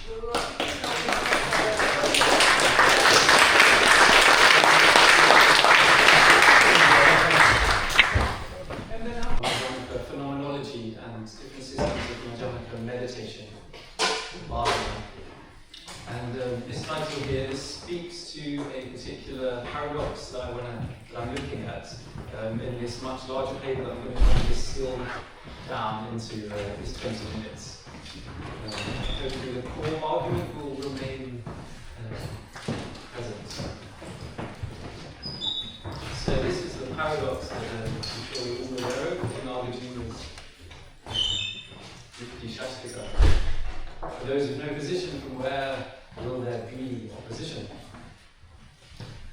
So today I want to explore this paradox through a reframing of Candrakīrti's thought, considering his many arguments that reject Svabhava, not only as polemical purposes, but also as contemplative instructions, let's say, to be used as an object to familiarize himself with bhavana. So this is explicitly a constructive account. So Nagarjuna's famous rejection of arguments by Tijna, while systematically dismantling all philosophical assertions with arguments, has obviously caused many to feel his system is nonsensical. Their concerns, they not only issue from its obvious self-contradiction, but also from its soteriological implications, and what concerns us most here is its meditative applicability, its applicability for bhavana. So there's a noted sparsity in Nagarjuna's Madhyamaka Kalika on precisely how his total rejection of Svabhava is applied or in meditation or related to meditation. Candrakīrti sought to defend and elaborate upon the philosophical coherence and soteriological implications of Nagarjuna's rejection of argument, yet within Candrakīrti's corpus, his arguments in the main often to appear mainly to address polemical challenges with little explicit what we may consider guidance for the cultivation of vipassana with bhavana. So this creates a puzzle. If Candrakīrti is defending a tradition fundamentally concerned with soteriology and as bhavana as a cause for that, where are the meditation instructions, such as one finds in Kamala Shila's bhavana kramas, that arise later? So, since the 19th century, there appears to be a persistent tendency within non-traditional scholarship to explore Madhyamaka through various Western philosophical frameworks, with the result that the practical meditative dimension of the system has been, I believe, systematically neglected. This has created a lacuna in contemporary scholarships regarding Candrakīrti's approach to bhavana. Indeed, surveying many of recent papers devoted to his work, a non-specialist would be forgiving for concluding, as I believe many undergraduates do, that Candrakīrti was an analytical philosopher. Several factors suggest a different reading. As Anne MacDonald has conclusively, I believe, shown, Candrakīrti did propose a unique form of yogic jnana, or insight, one that operates through non-seeing and the cessation of ordinary consciousness through jnana, in favour of objectless gnosis. So given Candrakīrti's clear acceptance of graduated degrees of realization through progressive pacification of prapancha, it becomes unreasonable, I argue, to assume that his huge corpus was intended merely for polemics rather than also for bhavana. So my argument is this: we need to reassess or reread Candrakīrti's arguments with their meditative applicability in mind. This paper focuses on one of Candrakīrti's arguments, in particular, his systematic use of avichara, non-analysis, and interprets it as not only as a philosophical technique, but also as a meditative instruction. So by non-analysis, this avichara, I mean Candrakīrti's systematic refusal to subject conventions to ultimate scrutiny, while paradoxically using analysis, using yukti, using vichara to reach what lies beyond analysis.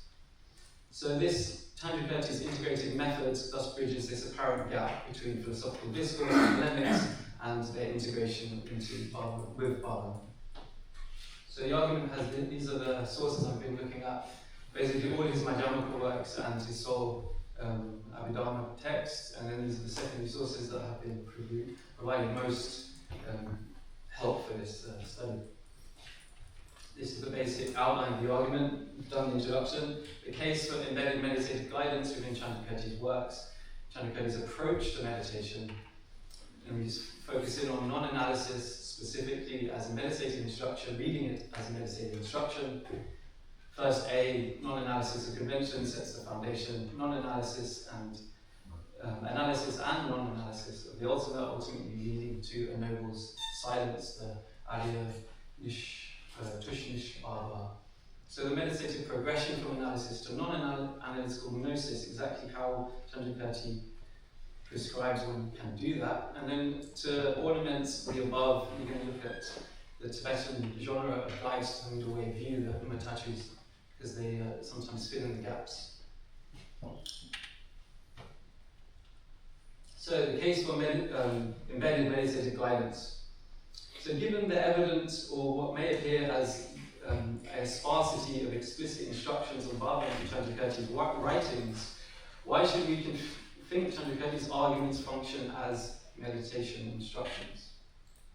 So I believe we offer Candrakīrti little sort of authorial charity by assuming his extensive corpus was not merely intended to refute opponents' views, but also intended to help his students and readers apply in practical meditation his interpretation of Navajuna. So why the dearth, or the apparent dearth, of specific meditative instructions? One possible answer many may have come to is that he didn't propose a unique Madhyamika approach to meditation, for he considered the methods to cultivate vipassana generally practiced in his milieu, such as those taught in Yogacara texts by Sangha and so on, or non-Mayavya methods. Such methods for cultivating vipassana could sufficiently be applied to cultivate a special form of Madhyamika insight.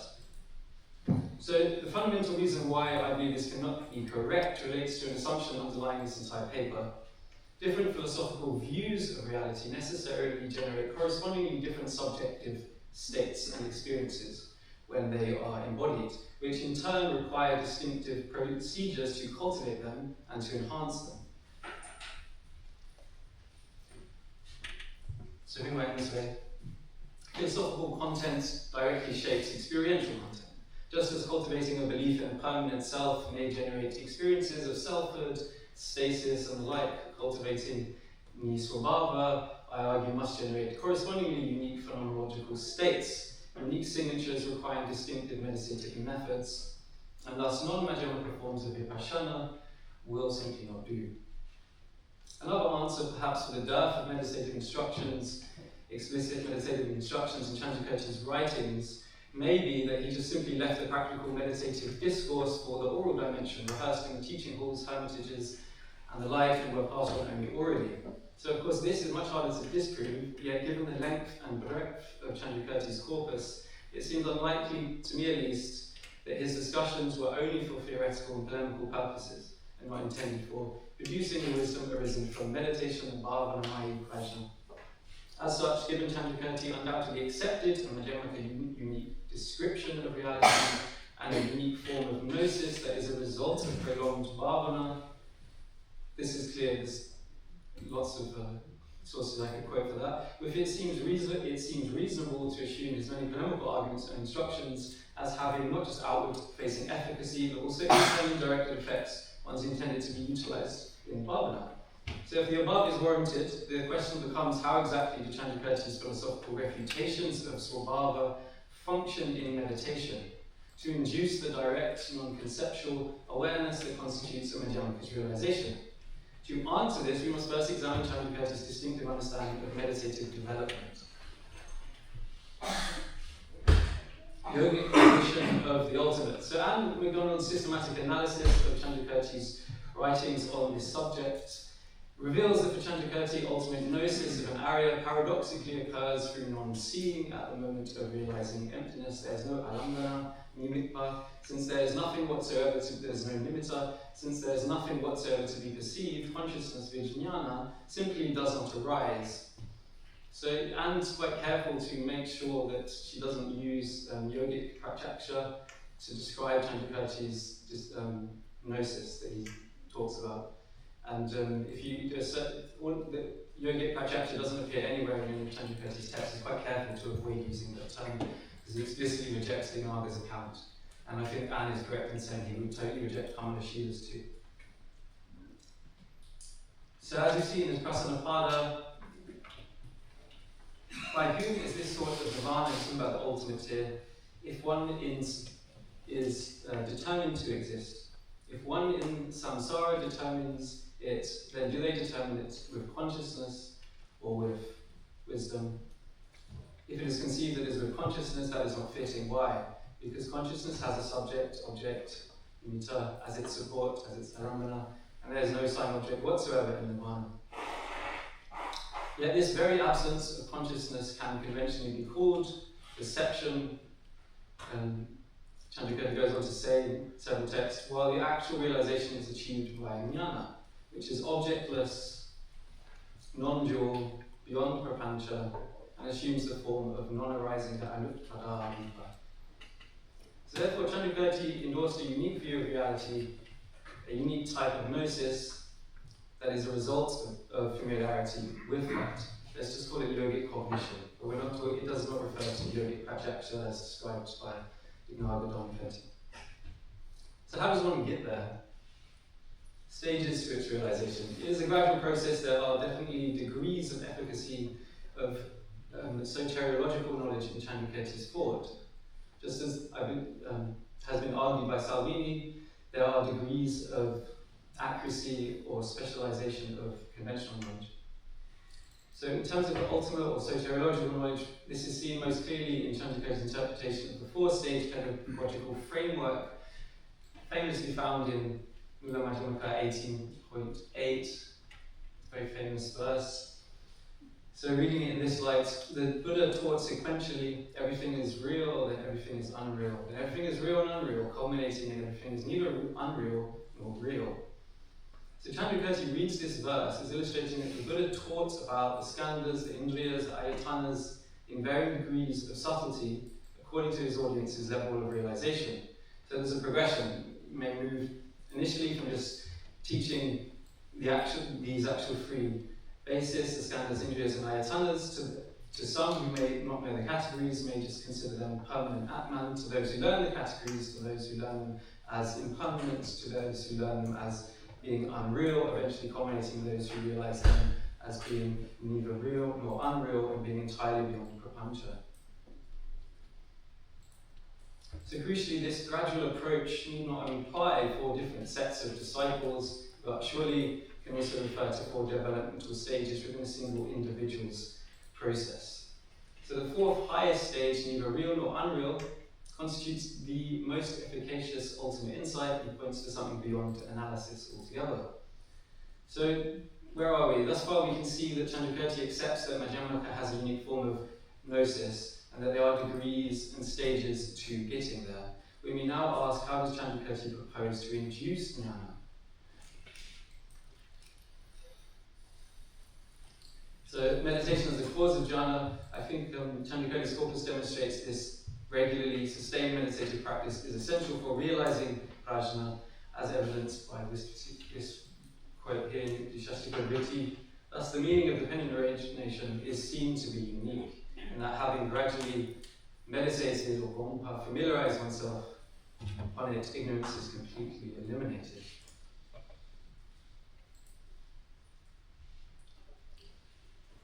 There are multiple passages that say the same thing. In a similar fashion, Candrakīrti endorses explicitly the Struktamaya Prajna, Chintamaya Prajna, Bhavanamaya Prajna, this tripartite method of cultivating prajna in a gradual fashion. Throughout his Madhyamaka and in his sole Abhidharma work, here are some references. So while Candrakīrti doesn't explicitly define these 3 prajnas, as far as I can tell, I haven't been able to find a unique description or definition for him. His acceptance of the general Abhidharma framework, minus Swabhava, as Salvini, I believe, has conclusively proven, and the fact that Candrakīrti wrote his whole text on Abhidharma, suggests he adhered to the standard definitions of these 3, wherein Struktamaya Prajna arises from Agama, authoritative words, Chintamaya Prajna from Yukti, from logical examination, and Bhavanamaya Prajna from Samadhi, as outlined and defined by figures like Vasubandhu's Abhidharma Kosha.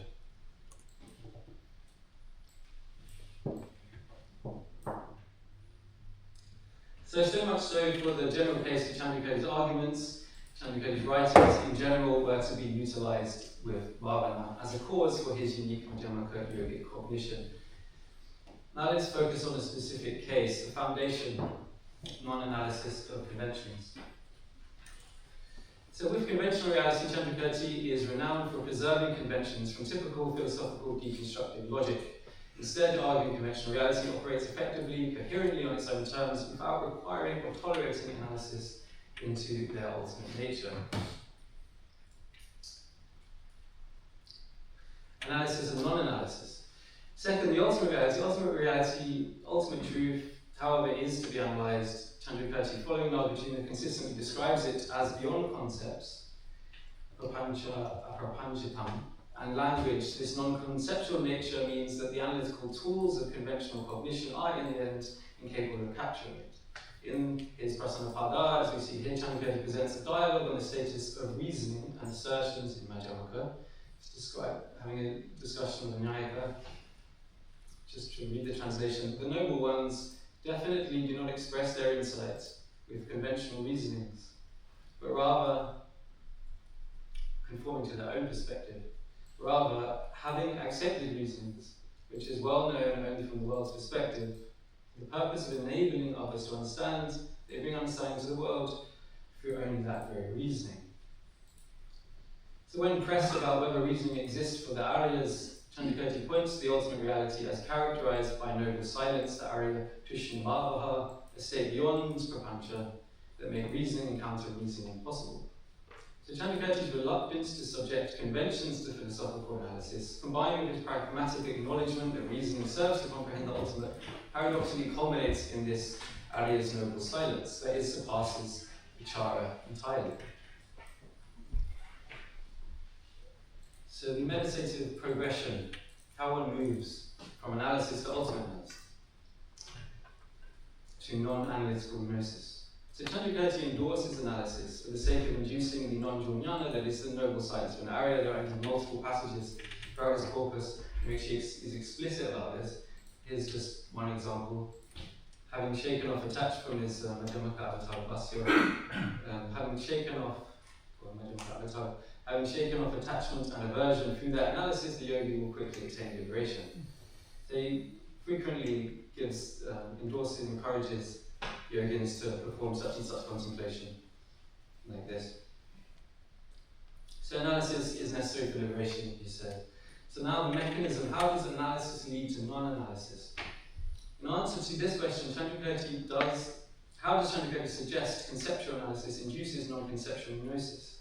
It is through the very analysis that rejects phenomena wherever arisen that one causes vijnana and its associated objects and positions as tatpatis to not arise. So in Yukti Shastrika Vritti, Candrakīrti argues that when perceiving the ultimate, or nirvana, consciousness cannot arise because there is literally nothing to serve as its object. So you see here. It's impossible to produce a cognition of an entity whose nature is unproduced. Hence, there is no doubt that cognition of the unproduced resembles the unproduced. Thus, if in accordance with its perceived object, cognition is also of the nature of the unproduced, then that cognition can know that object as it is. Be that as it may, Candrakīrti does not appear to provide nuanced, clear step-by-step guidance on how one moves through these various degrees of realization of emptiness prior to becoming an Arya on the Darshana Marga, prior to the path of seeing, and to eventually reach the fourth stage that is beyond the categories of real and unreal, as we saw in his commentary in Prasanapada. Fortunately, the Tibetan tradition, I believe, saw a gap in this and preserved and systematically developed precisely these contemplative dimensions of Candrakīrti's work. So these are most clearly evident in this genre, the guides to the middle way view, the Matachis. If you're interested in that, have a look at those too. The genre known as the Guides to Madhyamaka view represents this crucial bridge between Candrakīrti's reasoned refutations of Svabhava and explicit meditative instructions.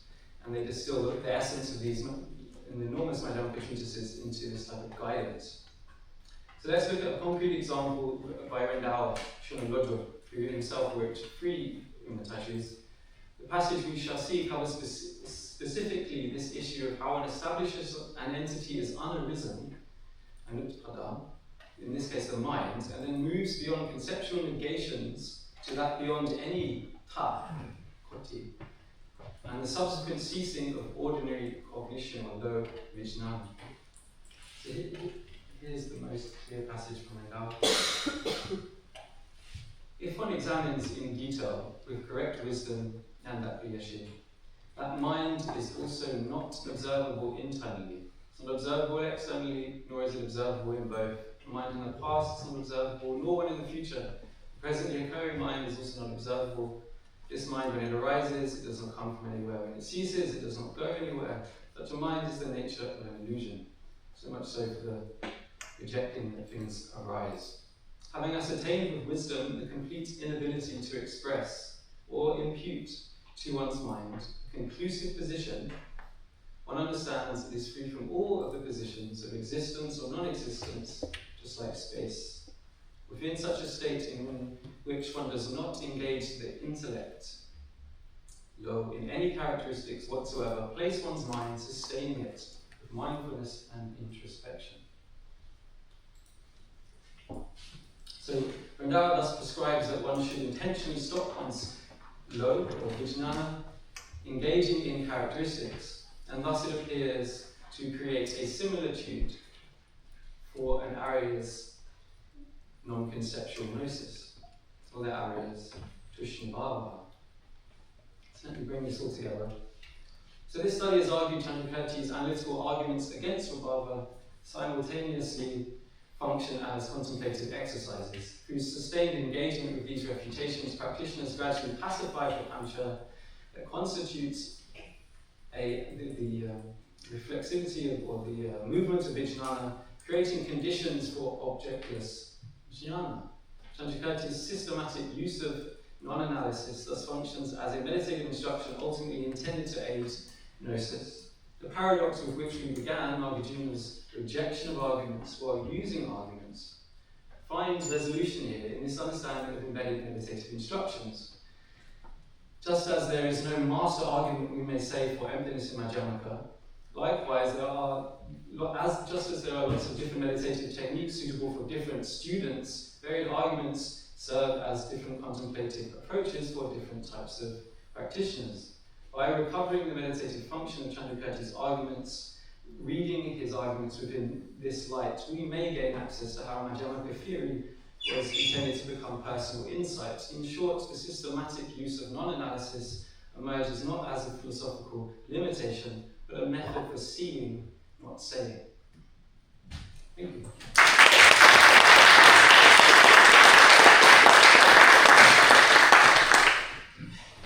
Right, well, thank you, Jay, for this crystal clear paper. So, if it is really true that we have gone in my lifetime from a state in which students of analytical philosophy have never heard of Candrakīrti to where they now think he's an analytical philosopher, I would be very happy, and then I can take it to the next stage.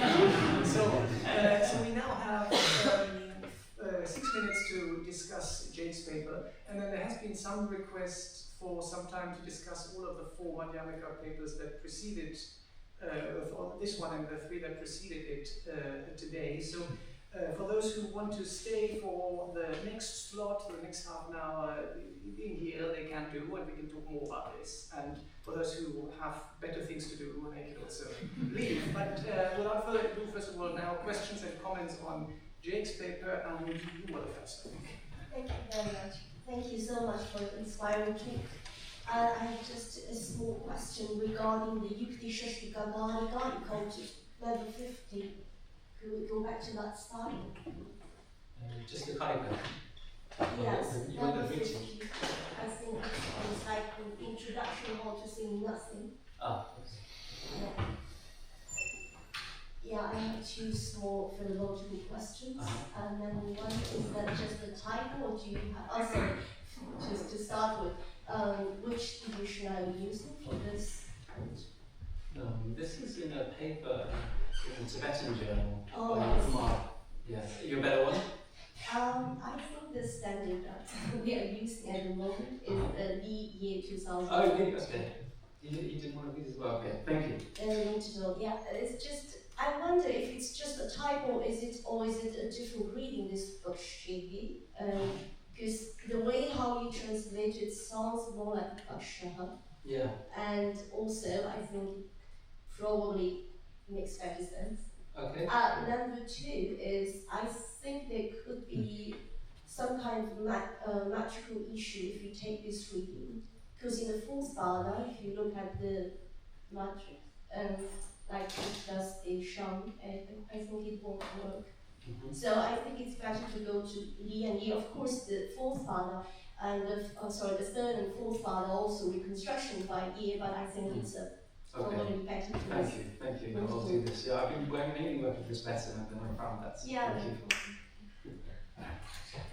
I have a question about this idea of a mind that is unproduced, and that would then actually be a sort of that you're trying to cultivate in some way. because it seems that the whole idea of having meditative instructions is that then they have a sort of causal effect on then what's going on inside your mind. So there seems to be sort of a potential contradiction there, or a tension in the very idea of having a meditative instruction that is intended to produce an unproduced mind. Could you reflect a little bit more on that tension? Sure, yeah. I mean, Candrakīrti addresses this. You can see this in Candrakīrti most clearly. I think it's in chapter 11.3. He says that although this is the case that jnana does not arise, it is as though it were realized. It's like api jnana. Because, of course, if you're trying to, using reality that if something does not exist, if something does not arise, there's this whole argument about it. Therefore, consciousness can simply not observe that. Consciousness cannot observe something that does not exist. Because if it did, if it were to reflect it in the kind of Sautrantika Akara epistemological model, then the mind itself would also not exist, even conventionally. And so, this is Candrakīrti notices this, recognizes this, and says, yes, it is as though it is realized in a kind of nominal conventional sense. But, and he uses like Shepa in Tibetan to say it is cognized, let's call it na. But so he's aware of that issue and makes it quite clear what he's actually talking about. But in your answer, I think there's not necessarily a tension, because I think Mandala, at least according to the Tibetan approach to this, is that you can have it as in instructions, you can have these, like Mandala prescribes. You perform analysis where you prove to yourself that one's consciousness, one's mind, has never come from it, it does not go anywhere, it's utterly unfindable, it's therefore completely empty, just like space. One is in Vijnana then.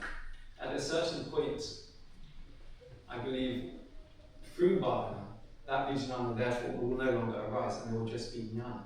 I think this is what Candrakīrti is getting at. He's just not very explicit about it. And that's why the guides are so helpful. Okay, thank you. Yeah. Okay, so final quick one on this one before we move to the general discussion. Yes, PJ? Thank you, Jake. My question is, it seems that if I understood you well, I could phrase your argument as advocating for reading Candrakīrti as pushing for a Bhavana Prajna, and we as philosophers use too much of Chintamani Prajna and not see the other side who the yoga. So I'm not sure I said you as anyone, but yes.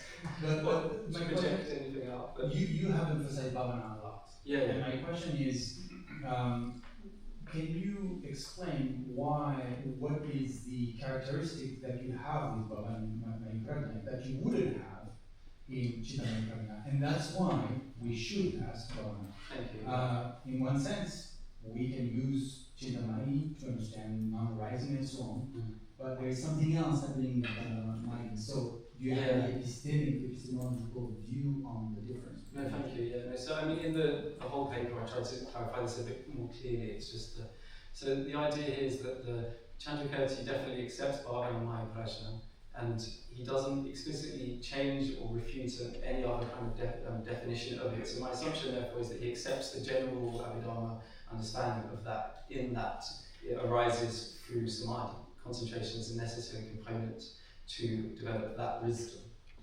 So of course, if bhavana is just familiarizing oneself with it, but to have a bhavana maya prajna, it's a specific type and is a much more advanced level, and I believe requires samadhi. I don't think there's any debate about that in Abhidharma. Well, there's debate about what that means bhavana prajna. In the Kosha, he says that several means. Yeah, exactly. So what level on the path is someone when he has the bhavana maya prajna? I think it will depend exactly on what's the object of that. Because in Abhidharma you can have this for lots of things which you're still in samsara, you're just going up and down in different rupa and dhatu, different realms or something like that. So I think it's a very specific type. When you say the prajna of Madhyamaka, then it's a liberative type of insight. But if it's necessarily at the darshana marga, so in Tibetan tradition there's a huge debate about that. It would not be in most Tibetan scholastic traditions. It's just the second part, the joy we are. Great, so let's thank Jake once again.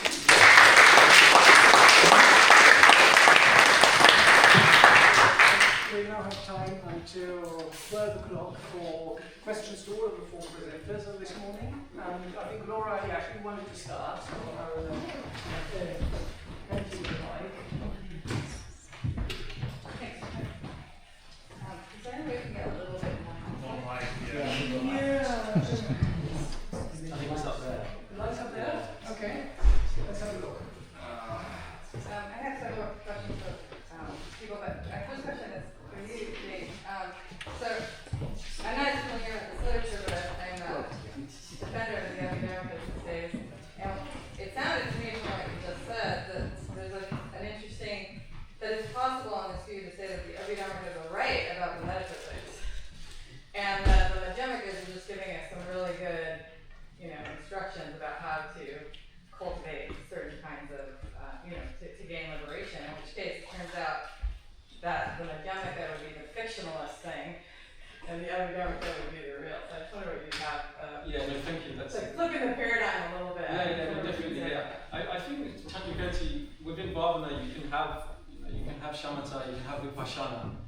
And so I think for Candrakīrti, he probably has I can't find any evidence for this, but just on the basis of lack of evidence to the contrary, I would argue that he is fine with normal presentations of shamatha as they're described by Asana or in Pali sources and non-Mahayana sources. But when it comes to prajna, when it comes to vipassana, it's those types of methods and those types of reasons and arguments and examples are not conducive. So it's a different type of analytical process, and therefore I argue a different type of vipassana. See what I mean? Yeah, I guess I was getting at the idea that maybe a lot of all the, having no position and all of that, some philosophers read that as like being a defense of a particular metaphysical view. But maybe that's not right at all, and the epidermicas have the metaphysics right, and all of these arguments are really just to help with sort of the practice. In which case, it's kind of what he says, no? I mean, it's to help people understand. The Aryas have no yukti, they have no papati, they are just, it's for the worldlings, to give them reasonings, to help them go through those stages. It's kind of explicit about it, so. Okay, yes.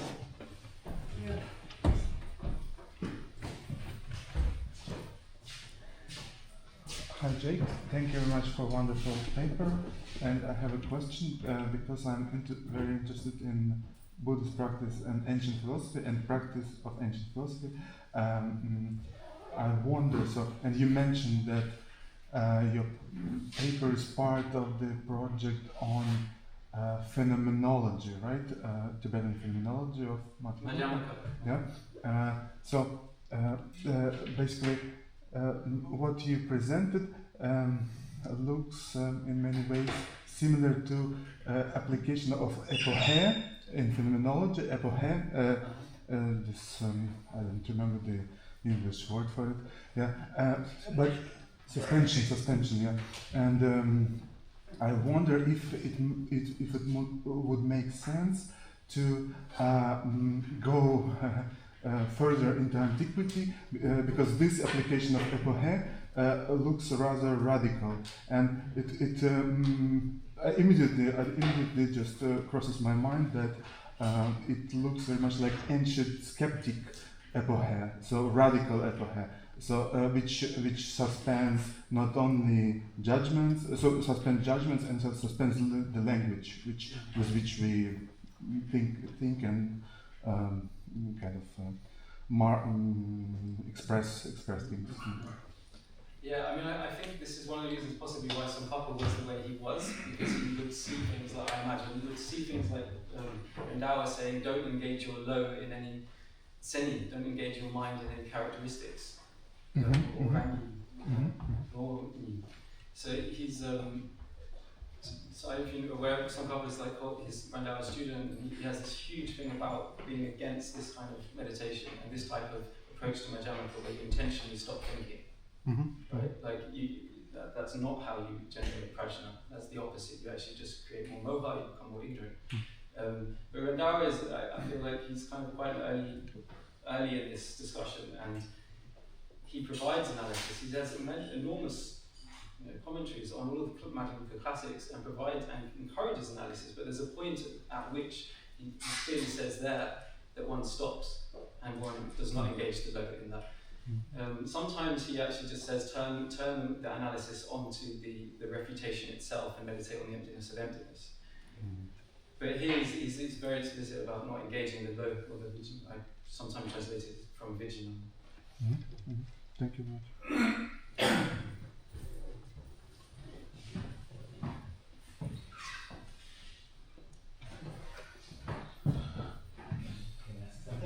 So I've got a couple of questions, maybe for the panel. One was to push Jan a bit on the Propia. We were starting to discuss this during coffee, but we didn't get to finish. So, if it's right that Candrakīrti basically accepts Abhidharma conventionally, couple of questions.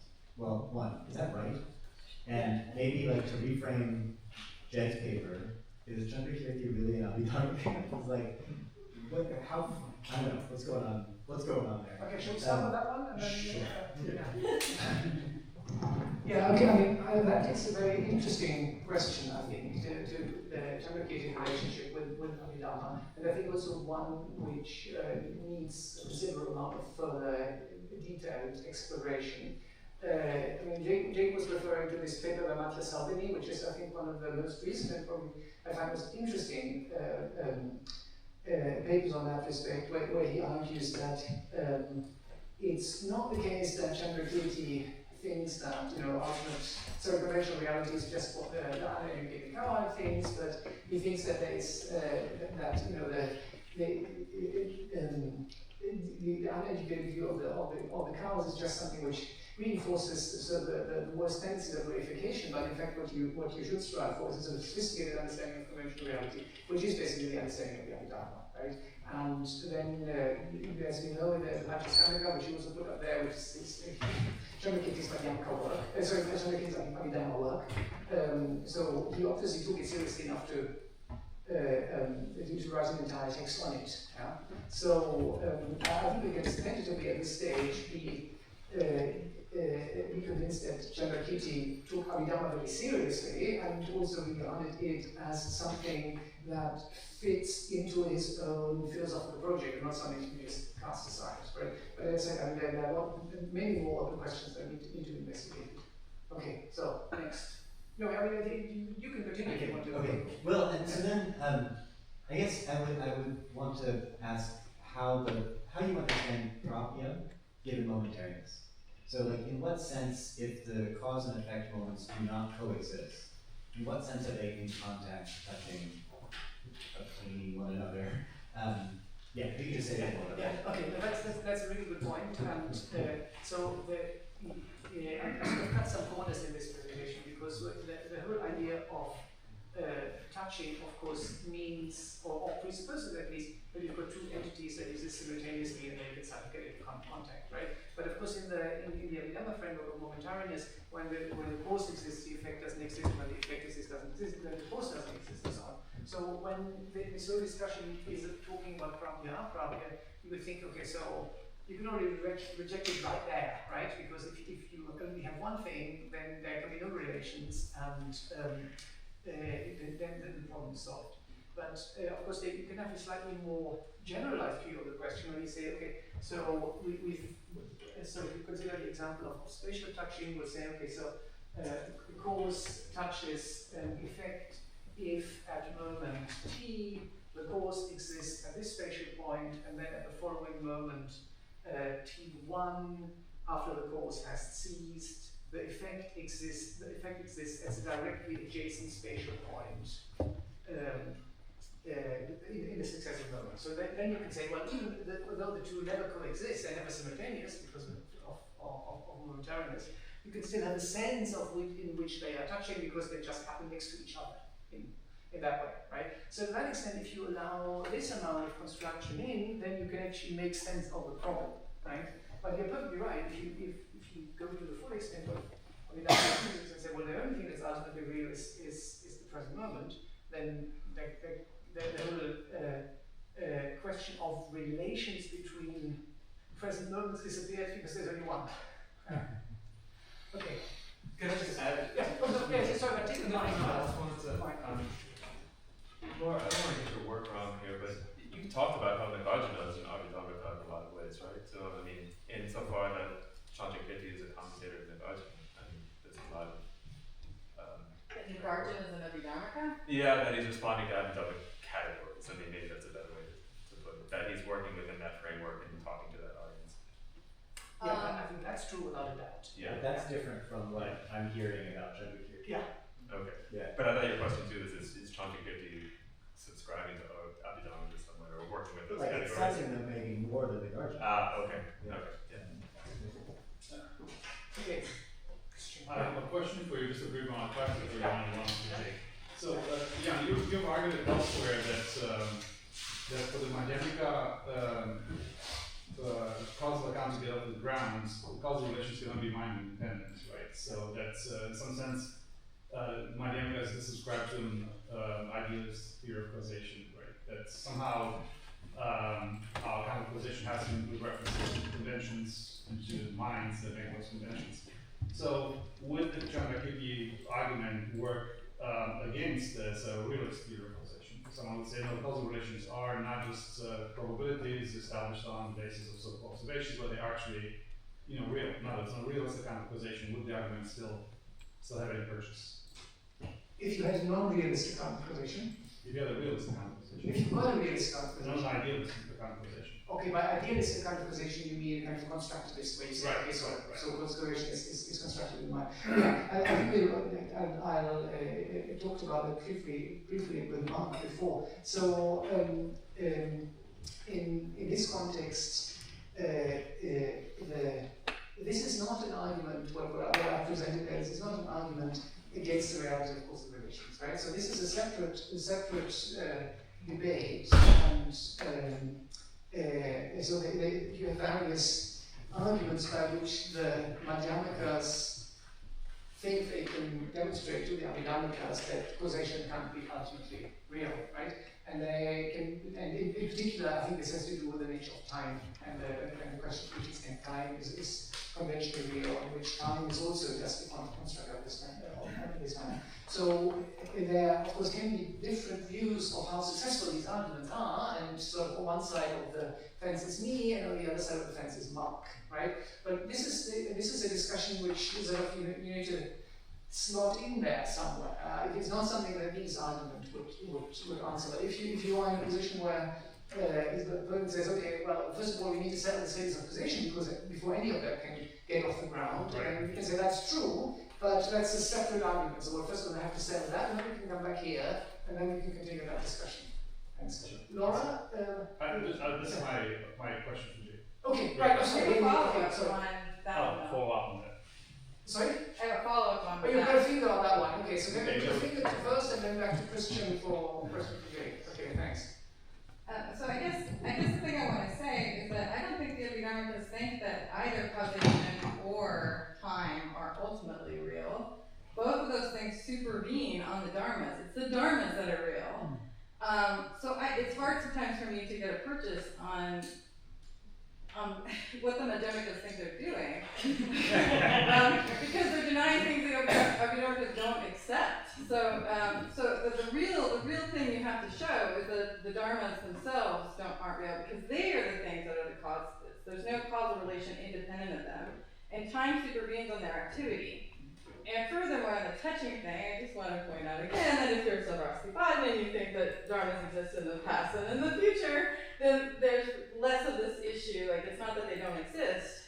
That's kind of the whole point of that thing. So, anyway, I just. So, do you want to say something on this? Oh, yeah, please. Okay. That is a general response to a couple of the questions here. As Soba understands it, I mean, he's from the Prasangika Madhyamika from the Candrakīrti's point of view, he's not actually denying any of the accepted categories, like doctrines of the relation for noble truths. He works on that. And the only difference is, like sofa, tables, chairs, being human being, person, doctrines of the relation, causation, everything is accepted, right? The only difference is, like, what is actually meant by a cause as a phenomenon, or effect as a phenomenon, right? So if you ask that question to different philosophical schools, you get a different answer. For the realist, according to Prasad and Vedanta, there's actually something exists actually. You know, whether you call it the dharmas, right? Something exists on the object. And it's not just the basis of interpretation, it's the actual object itself. So if you wanted to find a table, you should see that on the dharmas, right? But the Prasangika is saying that there are all these parts, if you talk in terms of kind of a phenomenon part, or there are moments, if you talk in terms of like phenomenon moments like the mind, right? What Prasangika is saying, these are there, but as soon as we say a phenomenon, it's just a conceptual definition. Basically, with regard to consciousness, there are a series of moments, right? And based on those series of moments, we conceptually impute, yeah, this is mind, right? But if we were we want to find exactly which, right? Because my mind, it's a series of changing things from moment to moment, we wouldn't find it. So the core question is, for any kind of ontological grounding, you have to have a corresponding consciousness or mind, right? So if it is the result of direct perception that we see phenomena like the atoms, the mind, and so forth, then we will have to find the object themselves. But if it's a series of things happening, they are conceptually imputed, and that conceptually imputed phenomena, you don't have to find the object themselves. So from a Prasangika point of view, even conventionally, there is no intrinsic existence. Because if you say there is intrinsic existence at a conventional level, you have given up your game. You have committed to intrinsic existence, also power, also action. Great. Thank you. Okay. Yes, this is to Jake. Hey, Jake. So, quickly go back to that first slide of if philosophical commitments make a difference to how you experience the world or whatever. Oh yeah, right. So philosophical content directly shapes experiential content. So as you know, so you're making the case that Candrakīrti shouldn't be read merely as an analytic philosopher, that he is committed to a sort of path program, that is, has a commitment to some kind of bhavana, that leads to some kind of ultimate realization. But it's clear that, at least if you follow the Dharmakīrti sort of Kamalashila, account of the importance of insight in meditative practice, then Dharmakīrti is a specific warning in Brahmana Vartika, chapter 3, I think it's 281, 485 or so, about the importance of distinguishing between the vividness that a person, say a madman or a woman infatuated, experiences versus that of a yogi. He warns that what the object of the scope of meditative practice is a set of doctrinal positions, right? Non-self and so on and so forth.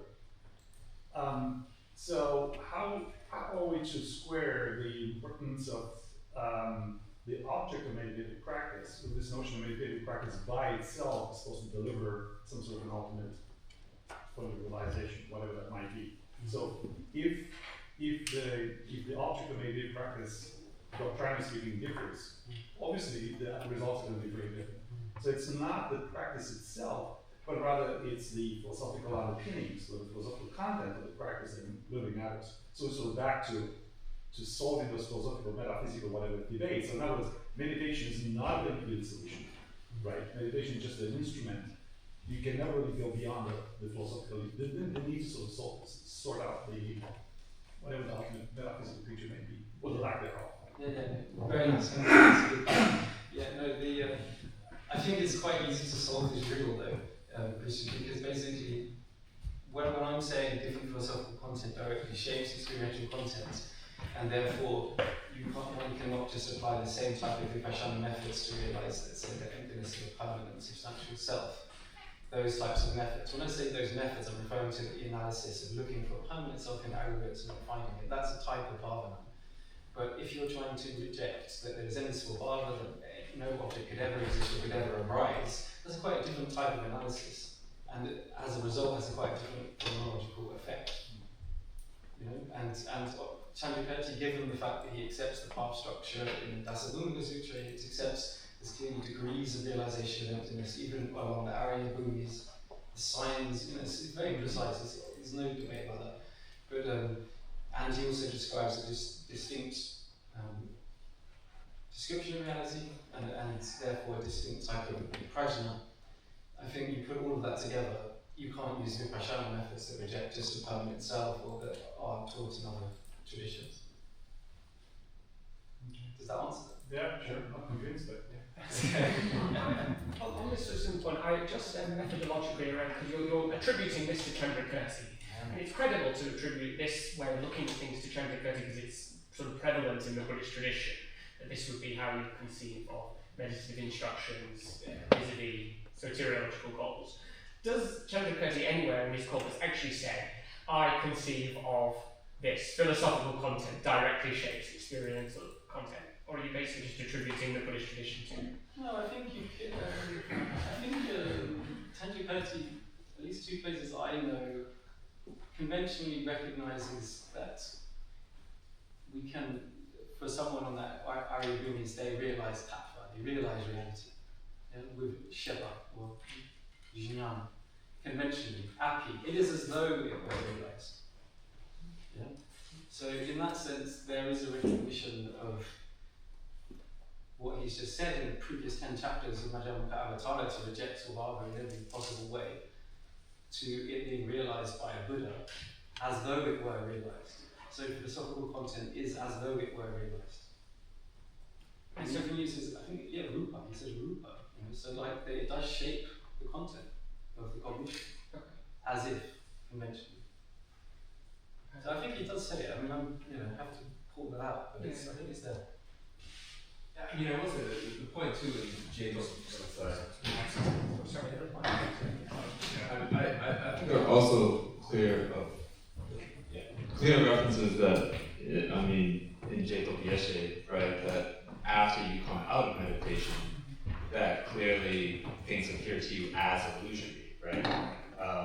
And that's not a meditative state, but it's the kind of post-meditative experience of the world is phenomenologically different. It's not just a kind of cognitive thing that you understand something different. It's that it appears illusory, kind of this with the will the way that it did before. So I think that also supports what you're talking about. But that would always be the inversion. Your experiential realization shapes your philosophical content. It's a result, right? Jeta is a result of Namashak. Yeah. So like from meditative absorption on, tattva, when you come out and Jeta, like subsequent experiences after that, is a result of the previous meditative stabilization of Namashak. So it's which was itself produced through analysis of a specific system, a specific description of analysis.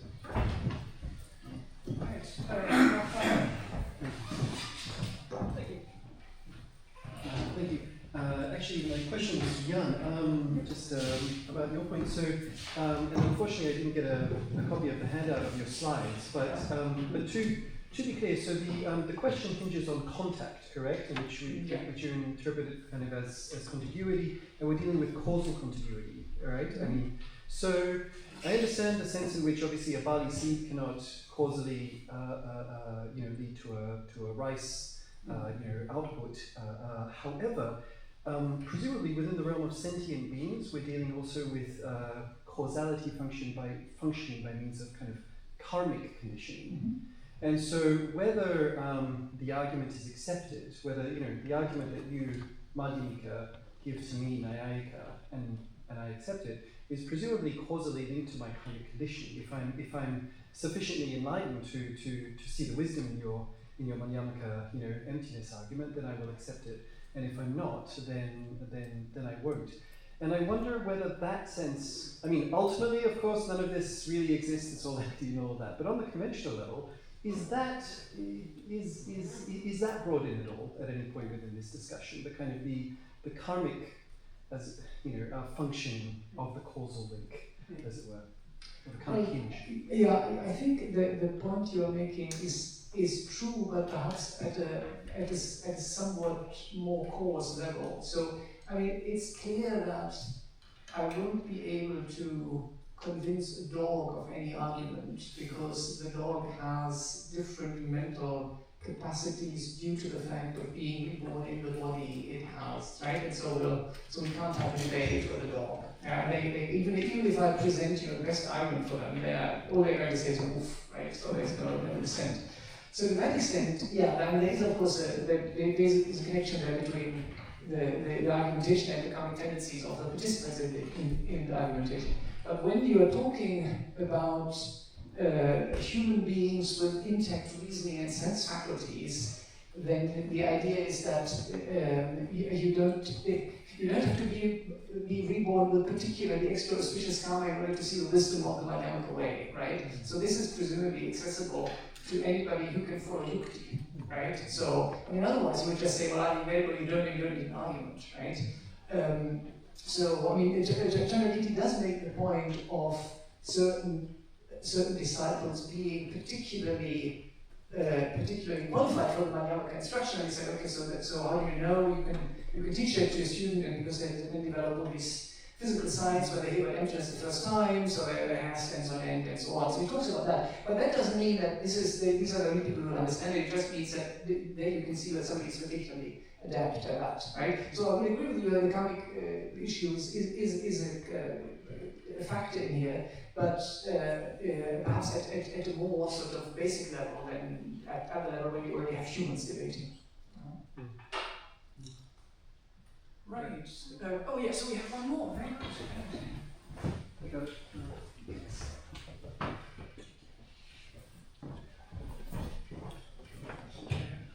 Thank you very much. If it's green, it's on.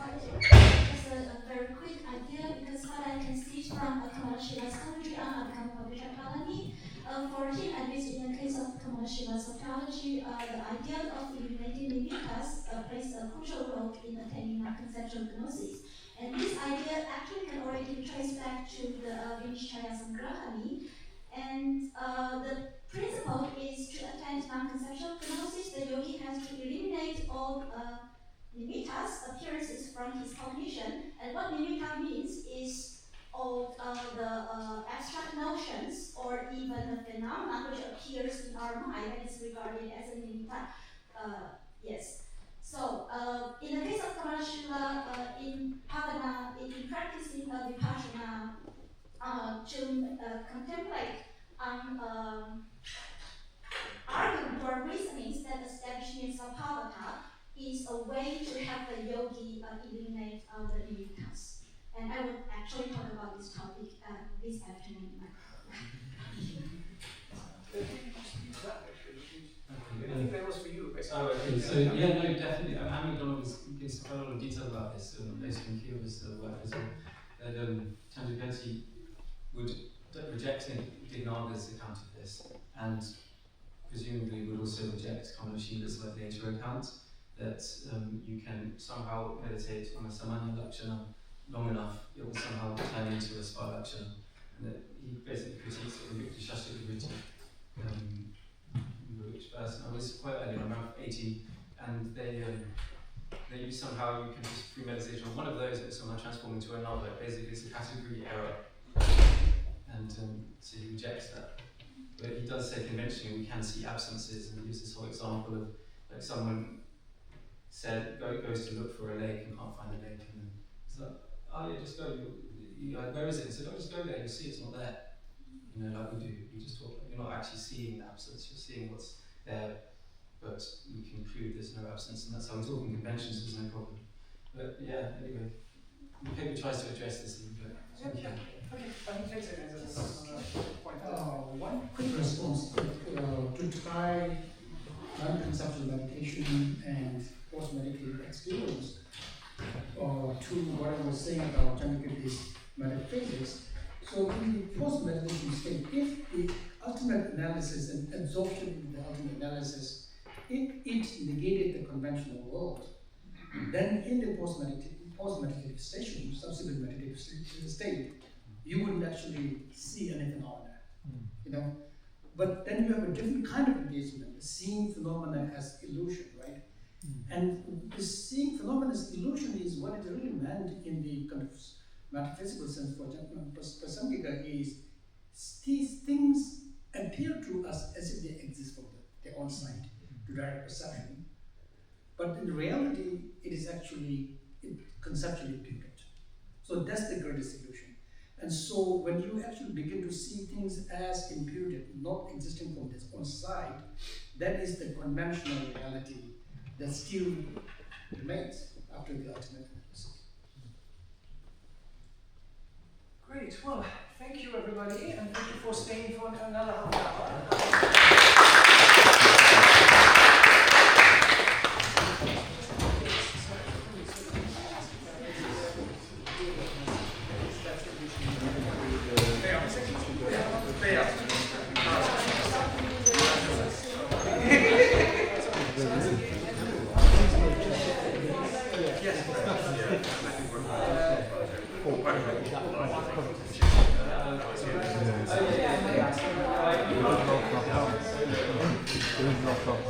Oh, I see.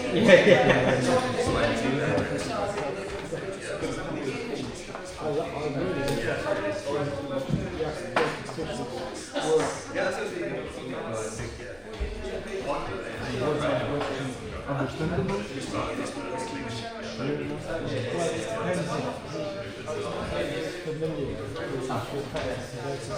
But infinite is not. Well, infinite not reduced version, that's what I mean. It's not meant to tell you what. Probably one of those questions. You can take a little But in terms of English grammar, it's okay. Oh yes. Yeah, you'll find out if you understand. What's interesting.